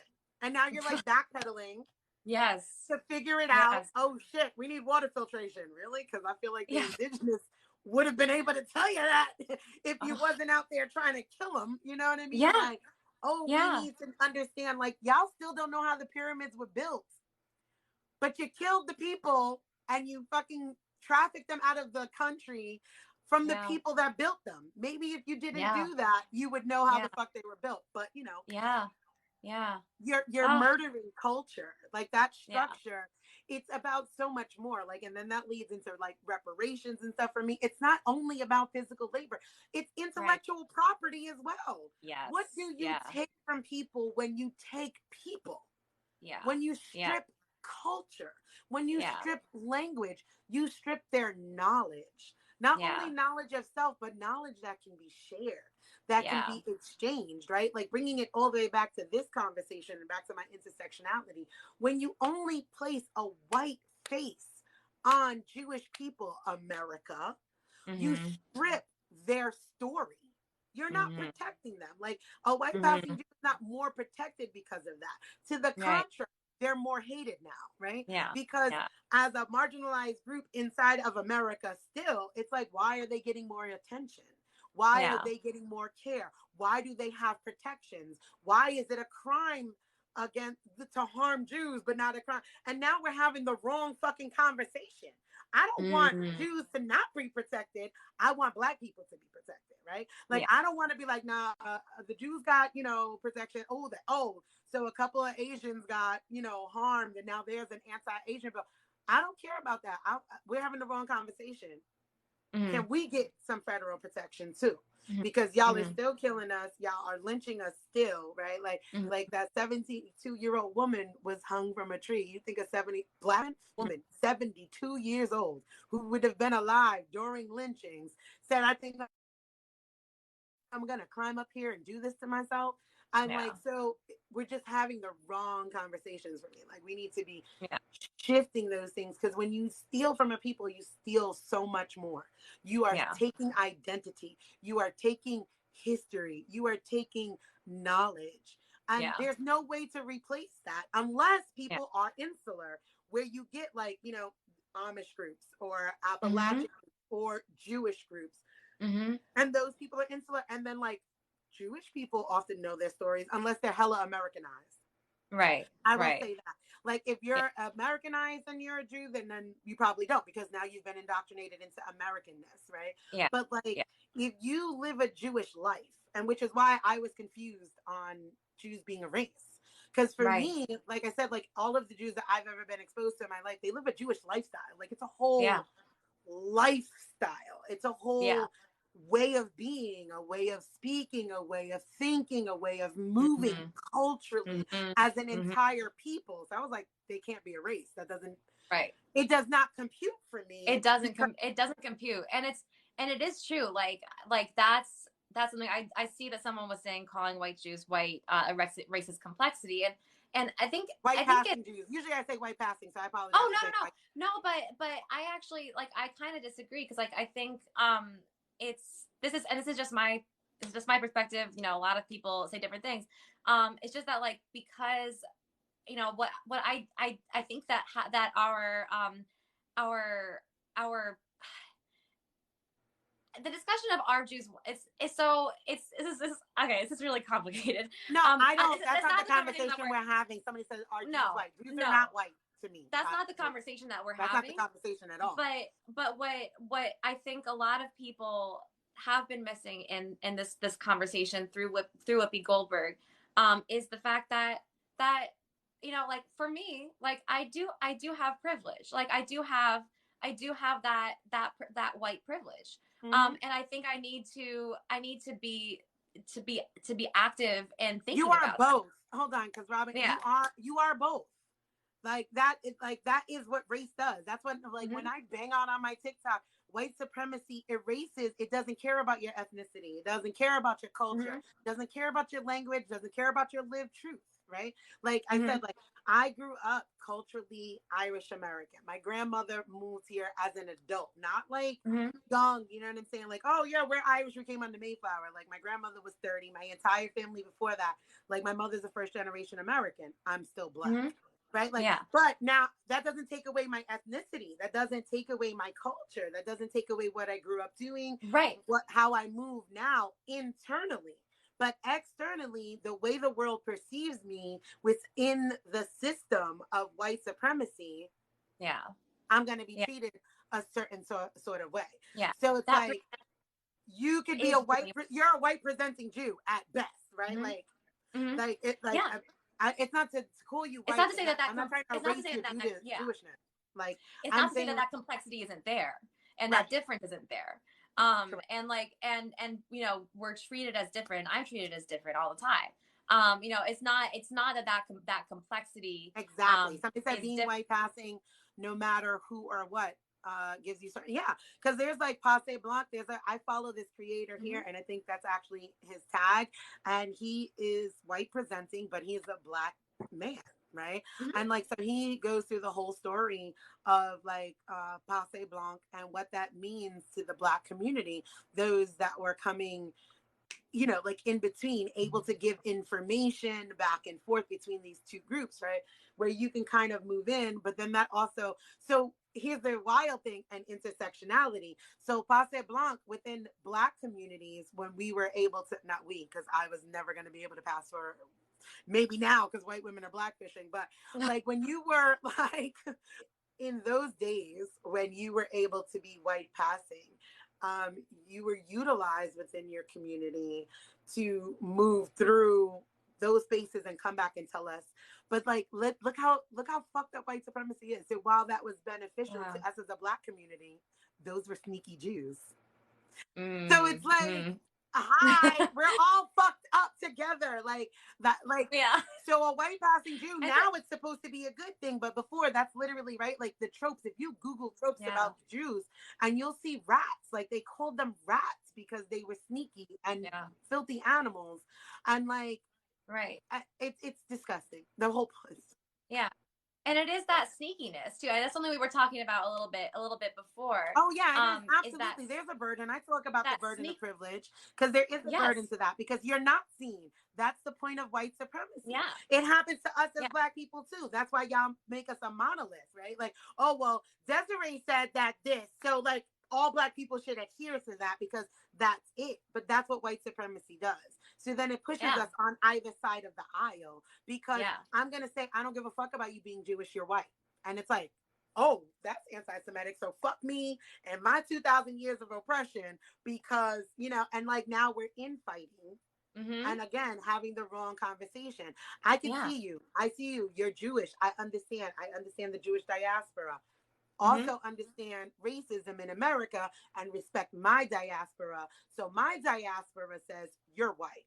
You could Mm-hmm. be a white Jewish person. You could be a white passing Jewish person. You could be all of those things. And I won't take away your truth, but understand Mm-hmm. that the way that white supremacy is set up is to pit us against each other. Yeah. So standing next to me, if slavery came back, because that's our truth in this country, you're not going to get picked.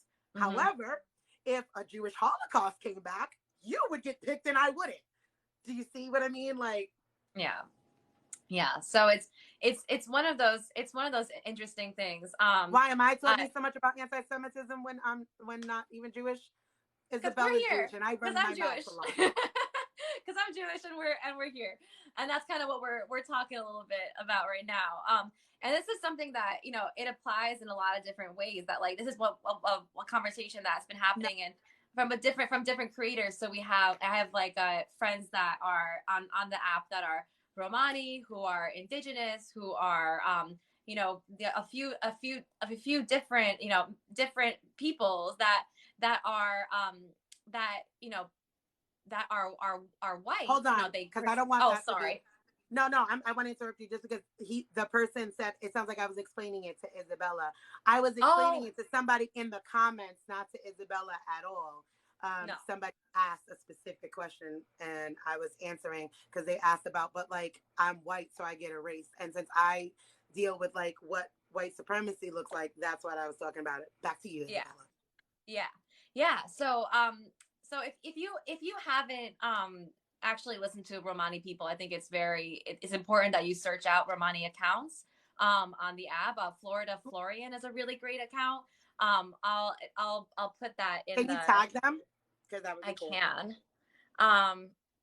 Let me see if I'll just put it in the chat. This is one account that I think is really good.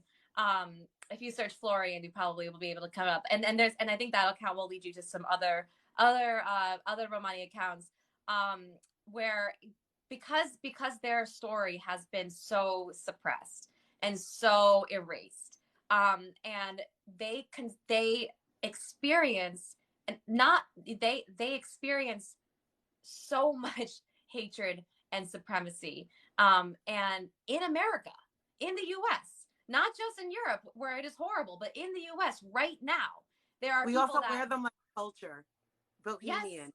yeah Like we wear their yes culture yes like a fucking, and I was guilty of that. You could not tell me I was I not did a too. gypsy. I was not like literally. I'm like my whole aesthetic was like bohemian chic, and I had no idea that was awful. Yeah. So that account is great. I would say so. Like one thing I've learned from them is that actually saying the word with G in it is actually like for a lot of people still like a slur, and so that's something. Oh no, yeah. No, a lot of people don't. The thing is, nobody knows. A lot of people don't know. I know that it was a slur, but like saying it out loud as if I had the right to just throw it out, even in this moment, is my apology. I don't use it elsewhere, but I'm saying like in the conversation, I shouldn't have just tossed it out there either. Yes, yes, it is a slur. It is a slur, and that was something that I learned when I said it in a video. Is that I had a couple friends who are Romani who would say like, "Hey, like unless you're a Romani yourself, then don't say that word." And that actually gets really complicated because when you say that, you will hear people saying that there are some Romani people who refer to themselves that way, or some travelers and Sinti that refer to themselves that way. It is true. In England, I think it's for some people they don't see it as a slur, and but fine. Like the same way we use certain words that just you yeah, can't use, right? And yeah, when I was right. in England, I met travelers and they actually called themselves that. And so like Yeah. my experience with them was the back and forth. And there are some, so there's basically different people that will not see it that way, and even won't see it won't see it as bad if a non-Romani person says it. However, I feel like it's just that like if anybody considers it a slur, you might as well not. Like you might, if like why is it such a battle, right? Like, hey, if that person, then I'm not gonna argue with it, right? Like, okay, cool. Yeah. So it's like, why is it such a battle? Why is it? And one of the problems and surrounding this entire situation with the Holocaust, because the Romani and the Sinti are left out, then we understand it in this very different way, in this very wrong way. And one of the things I actually need to make another video about, because not enough people are talking about it, Jimmy Carr, a comedian, at the end of last year said, in front of a huge crowd, that thousands of Romani people, he actually used, of course, used the G word in there, were murdered, but we don't talk about the positives of the Holocaust. And the crowd was laughing and cheering. The crowd was laughing and cheering. It's like, what? And it's mind-bogglingly horrible. And this is what's, and it's only resurfacing right now. And the thing is that that joke is actually it's not an original joke. That's something that people, that I've heard that joke before. And it's something that people will say all the time, that it was a positive thing, that they were being ethnically cleansed. And he said that with his whole chest. And no one said anything about it until they believe that, month. They say it. They believe it. They believe it. Because they absolutely believe it. They absolutely believe it. Yeah. And he is just a symptom of a much larger problem that exists, again, here in the U.S. as well. So and again, no one said anything about it until now. And still, we don't have people saying anything about it. And it's so maddening. It's so maddening. This is what happens when it's normalized, when it is normalized to hate Romani people, when it is when we don't know, the incredible amounts of suffering that they continue to go through, and the amount of hate that they receive every single day, and that is so. An apology is. I'm sorry. Oh, that's a good question. Is when is an apology sufficient? When is it enough? I mean, I think it's what bothers me is that people will say something, then there'll be a huge outcry, and then they'll apologize on Twitter, and it's like the next day, and it's like, this is an ingrained, whatever you said. For example, let's say that Jimmy Carr came out and apologized, which he might have apologized. I don't even care. I don't care. That's an ingrained thing that you've learned for years. You do not suddenly realize that it's wrong because someone told you. You know it's wrong. Yeah. You know it's wrong. That's when people put out these types of apologies where it's like, oh, I see why that was wrong now. It's like you've had time. You're an adult. It's like, right. You don't get to overnight just erase it. For me, that's again punitive, right? Like, it's like, like with the whole like, oh, I'm sorry. Okay, I'm sorry, but I want to keep learning kind of thing, right? Yeah. People hounding Black women. I don't know where that one came from, but I think that it takes more than that, right? Like, this conversation could go on for the next like 3 days, and we still not touch all of the straight, and still not touch all of the intersections, all of the nuance that existed within that one statement. And for me, it's again going back to like the systems of white supremacy. It did not protect Jewish people. It did not do anything but further polarize, right? Because they used Whoopi, and they always use Black people. We always get to be the fucking whipping post, and that is intended, literally, to make a point, which just further polarizes us, right? Because I think that Whoopi actually, one, she's problematic as fuck, like I said, since Ted Danson and blackface. So this is not, I'm a Whoopi Goldberg fan.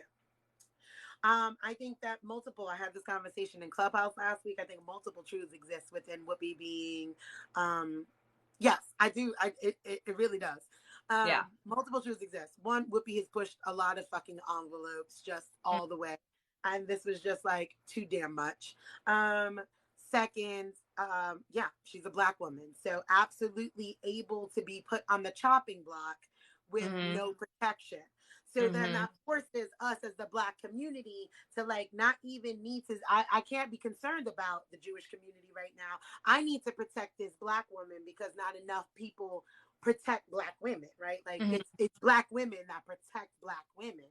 So like inside of that protection, other things can get lost too. And for me, like, Yeah. wanting to have this conversation is like, look, I can protect this Black woman because she's absolutely being utilized and, you know, ostracized easier because she's Yeah. a Black woman. If Joy would have Yeah. said something like that, or one of those other chicks, you know, like we had the other lady that was a Trumpian, but like, we Yeah. already know, like, if we are going to admit and come into alignment that white supremacy is real, then we have to also then admit that Whoopi Goldberg is being punished, not, for me, here's the key, not because she spoke about Jews, but because Jewish community is a community. It's a very Mm-hmm. tight community. Not because they're like fucking rich and powerful and some weird Rothschild theory and cabal shit, but they're an actual community of shared values, culture, et cetera, et cetera, et Mm-hmm. cetera. Mm-hmm. So yes, power in numbers. So they're able to like, hey, this was wrong. Whoopi needs some talking to. You know what I'm Yeah. saying? And like, so that happens. Yeah. Because of white supremacy, she's able to be used as an example without people protecting her, Right. right? And Right. then with people doubling down on their racism, right? Right. Because then it's like, because a lot of the commentary is like not even attacking Whoopi's lack of knowledge. Like, I appreciate the commentary that's going on. Somebody said, I'm a Jewish trans man. I love Whoopi. She always stands up for marginalized communities.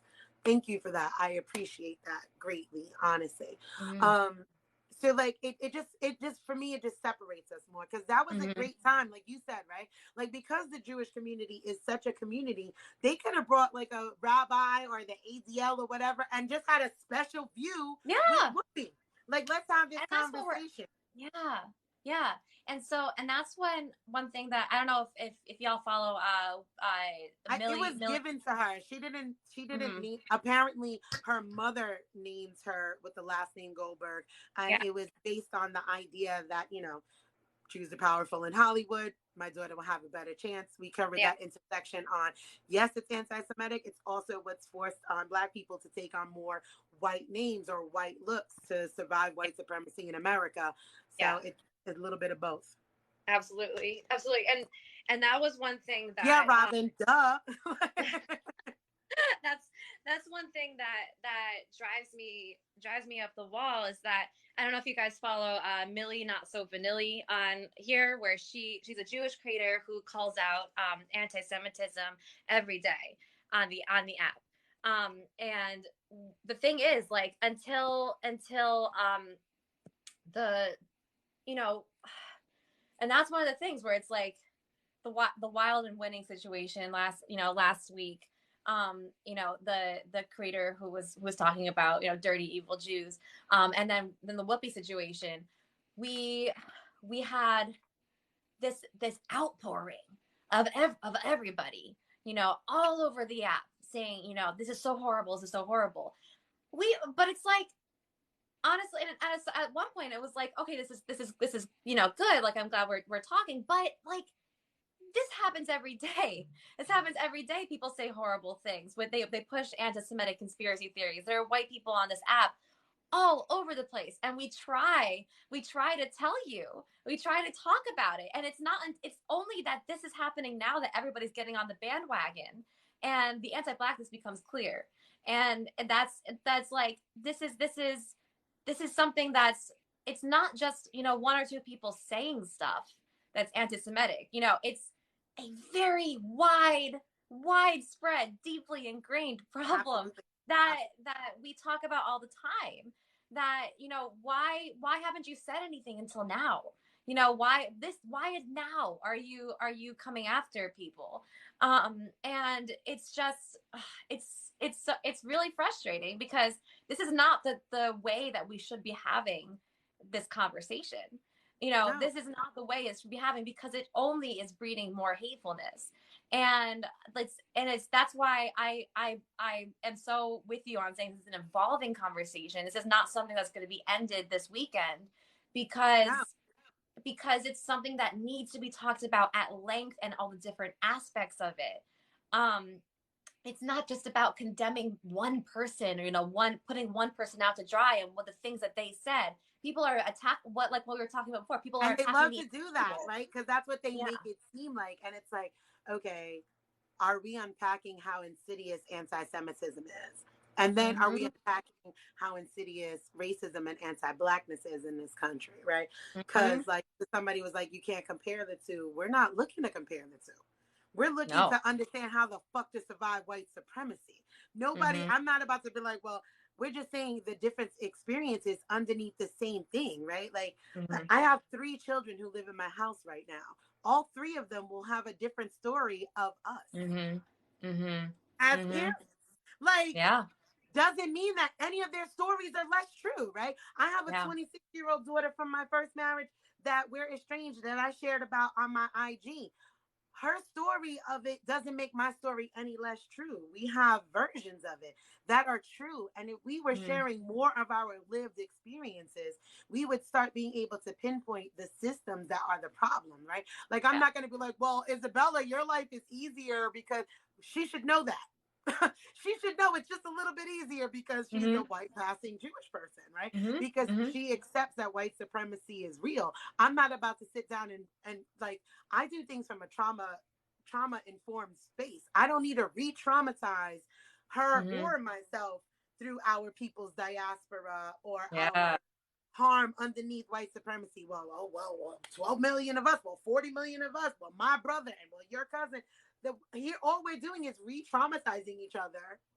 Yeah. We could just turn around and say, hey, Isabella, there's some systems at play here. And I get it. Like, Jews, thousands of years, diaspora, Holocaust, just anti-Semitism is rampant. She could say the same thing back to me. Like, Des, get it? You guys are diasporic as well. Transatlantic slave trade, living in America with your captors, like racism every day, anti-blackness.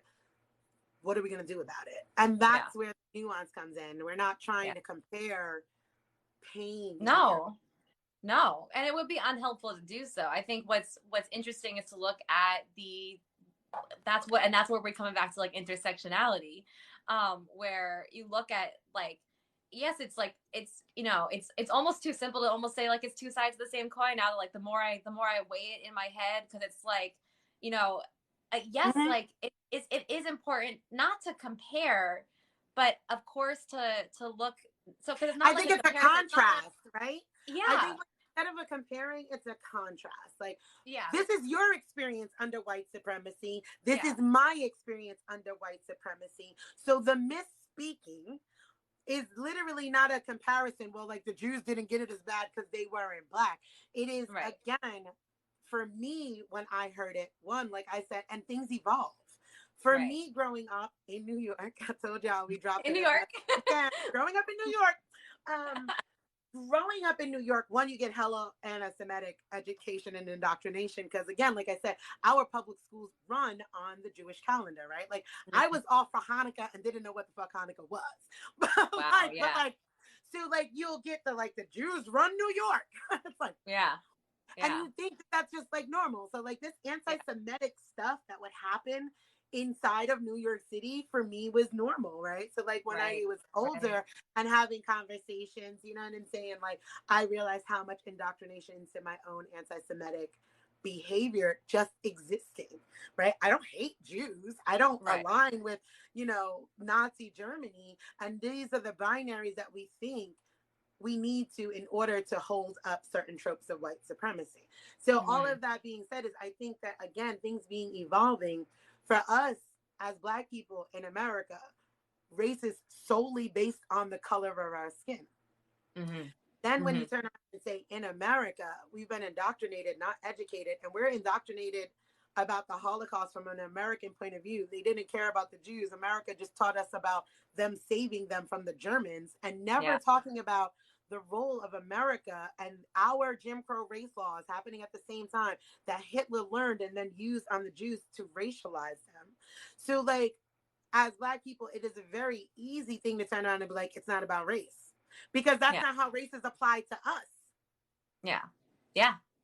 It makes sense. It makes sense. And that was where that break was coming from, where like that inability to try to understand that. where I think a lot of people were coming with. And at the same time, like you were saying, those multiple truths exist, that it's like, Mm-hmm. you know, first of all, that is extremely true and important, and then also, like, of course the Holocaust was about race, so it's like Right. that. So it's interesting to actually see how those two things can, like, do meet in the middle and intersect, Yeah. where like we look at the continuation of the Holocaust, we look at the resurgence of certain things, where it's like, okay, these things are coming back, and or have always been here, Yeah. and Like you said, come it's out just a in, resurgence. It's always yeah, been there. it's Somebody always said been here. Yeah. racism is the problem. Racism is a problem because that's white supremacy. White supremacy did not start at these shores. So I'm not going Right. to pretend this is not a protection of Jewish people, like they're not racist. Anti-blackness is everywhere, right? Yeah. Like everywhere. It is not like white supremacy has touched all of us. And white All of it. supremacy racializing black people simply based on the color of our skin. Yeah. To, to give me that checklist, to give me that, Right. oh, this is the book, recent, this one I will suggest. This That's his mindset. Hey man, go ahead, do it. I will. Uh, I was like, race and modern architecture, but it's there you not. go. There you It's go. very You got it. specifically about. This is very specifically about architecture, though. But like And also, I think here's something is that like if you are yeah. going to read the book, because a book, any book, make sure it's written from a person within that marginalized group, right? Because Mm-hmm. like people ran out and read White Fragility, they were in white groups, and I'm like, so we're gonna keep paying white women who I don't even understand how white people are posed as experts on these things, and they're still unpacking their own shit. But go off. No, no, she was a what's a con artist from the beginning. She's a con artist. She was benefiting off Yes, of that whole capitalizing situation. off of the trauma of black people it's like, which is like the epitome of fucking white supremacy. And I'm And gonna give you one word: yeah, epistemological. Think yeah. that all the time. Epistemological. How do I know Mm-hmm. what I know? That's exactly what that word means. Mm-hmm. Epistemological knowledge. How do Mm-hmm. you know what you know? How do you know what you know? And that should Yeah, always have you unpacking. If you can yeah, remember that one word, like I said before, when something comes up, how do I know that? Like yeah. if somebody was like, oh, like the since we're talking about, like, black people steal, like how do you know that? Like, every black person steal. Like, where did this come from? Like, where is this Mm-hmm. indoctrination, right? Like, if I say something about Jewish people and the first thing that you come back with is some Jewish trope, like, where did you get that from? How do Yeah, you know what you know? yeah. For me is like where it begins. Like, where, Yeah. how do you know? How do you That's know? such a good. That's such a good way of that's one of the words that I see sometimes written down. I still can't get into my mind, like, what does epistemological mean. So thank you for that explanation, because I really, like, I still sometimes will see it and I'll be like, what is that? It's like my favorite word because, like, literally Yeah. that's what I have to do, right? Like, I have to be like, I have to think about one thing. Like, okay, wait. How do I know what I Yeah. know? How do I Yeah. know this? What has Yeah. informed me? What has given me this information that I have? Like, Yeah. and you have to still take books with a grain of salt. Like I said, who's the author? Or like you said, like, okay, well, who's the father of this architecture? Well, Right. he's a white Right. supremacist. All right. Yeah. Okay. I'm like, who's this Right. one? So it's like, it's where you're getting this knowledge from. So for me Yeah. personally, why I like, like my TikTok is set up, it's like, it's not actual content. It's just me going back and forth in comments and having conversations with people, Mm-hmm. right? Mm-hmm. This is it. Like, I have a whole online Talking. community just for us to talk, because Yeah. that there is no better resource for me than the people. Yeah. Yeah. The Getting people right that to live it. it. I could read 1,000 books about Romani people, or I can go follow 5 Romani, They'll tell creators you. that are telling their story. Yeah. Like, They'll tell you you could exactly what's going follow on. any of these Yeah. creators. TikTok is a great place for that, right? And take Yeah. everything with a grain of salt, because we're all processing trauma on this motherfucker. Yeah. So, like, there's going to be some people that are more harmed and hurt, or there's a lot. Yeah. Take everything with a grain of And salt, but listen to follow multiple people too. I think that's something that multiple people, because, like, what happens is that if you follow one person and they give you their perspective on white supremacy, someone from the same group, the same background, may have a slightly different experience. May have a slightly different, and they'll be having conversations. So I'd say, like, you know, go into create. I do follow Black creators, follow Romani creators, follow Jewish creators, follow trans creators, follow people. Don't I and pause before, saying, well, that's not my experience. If you're not, if you don't have, because you don't have the same experience as they do. I think that that's something that diversifying your feed, that's something that like has been, and that's something that has really, truly, I have learned so much from so many different creators, from Indigenous creators. I did not know about Indigenous environmental activism at all until like a few months ago, until a year ago. And they have taught, I didn't know, I could still read books and everything. But also, but also is something important. And also like with the following of different creators, don't follow them to back up your bias, right? Like I follow trans creators and I'm following one that is detransitioning, right? Because I wanted to know, I'm interested in like all of this because I think that a lot of transitioning is also still forced in the gender binary, right? Like if I get on this app tomorrow and I say I am now he, they, them, whatever, and I say my name is Derek, I should still be able to be looking like this without having to transition to conform to your idea of what masculinity should look like. So I followed them during their detransitioning thing, but it wasn't to be like, see, I told you, trans people shouldn't be transitioning. This one person, like, because everybody has those different, exactly. Everybody's gonna have different experiences. Don't do it just to fill your bias. And one thing too, because I know a couple people in the comments were asking about this. One thing that is to, when you do follow creators and have a very a much more diverse feed, it's important to make sure you're not following them just for the trauma. Don't only pay attention when there is something traumatic going on. Be there for people's joy, be there for their mediocrity, be there for all the moments of the day, not just when they're fighting for their lives. Like it's something that that is so important. I'm gonna have to go in a couple minutes, but I want to make sure that we get to everything that you wanted to talk about. As much as we can. It's just like an ongoing conversation. We can do it next time whenever you have some free time. I think ultimately we summed it up is that I think that it was a missed opportunity to discuss the intersectionalities of the Black experience and the Jewish experience in America. Like, not pitting it against each other, but just like, and how race is applied to different groups of people.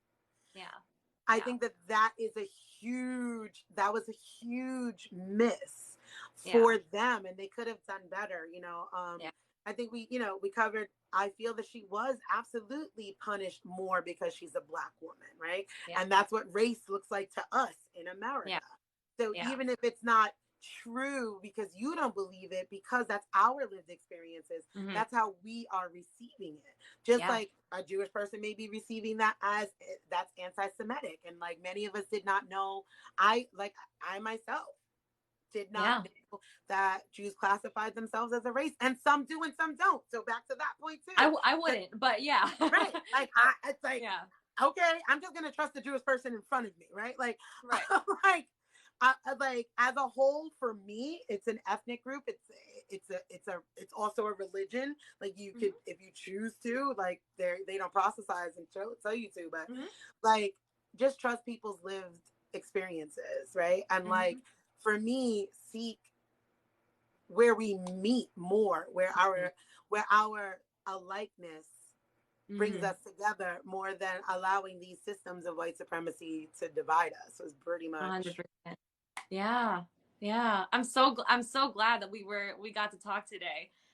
Because this is so true. There's and it's true that's like we only, even in the amount of time that we have, this is there's so much more to talk about. There's endless endless things about how, you know, how these things look different in different times and to different people, and all of these things. So I really appreciate, you know, us being able to sit down and talk more about this, because Yeah, it is a thing that cannot be summed up in a 3-minute video, in a series, or anything like that. It cannot be summed up, it can't you know, be. what's happening here.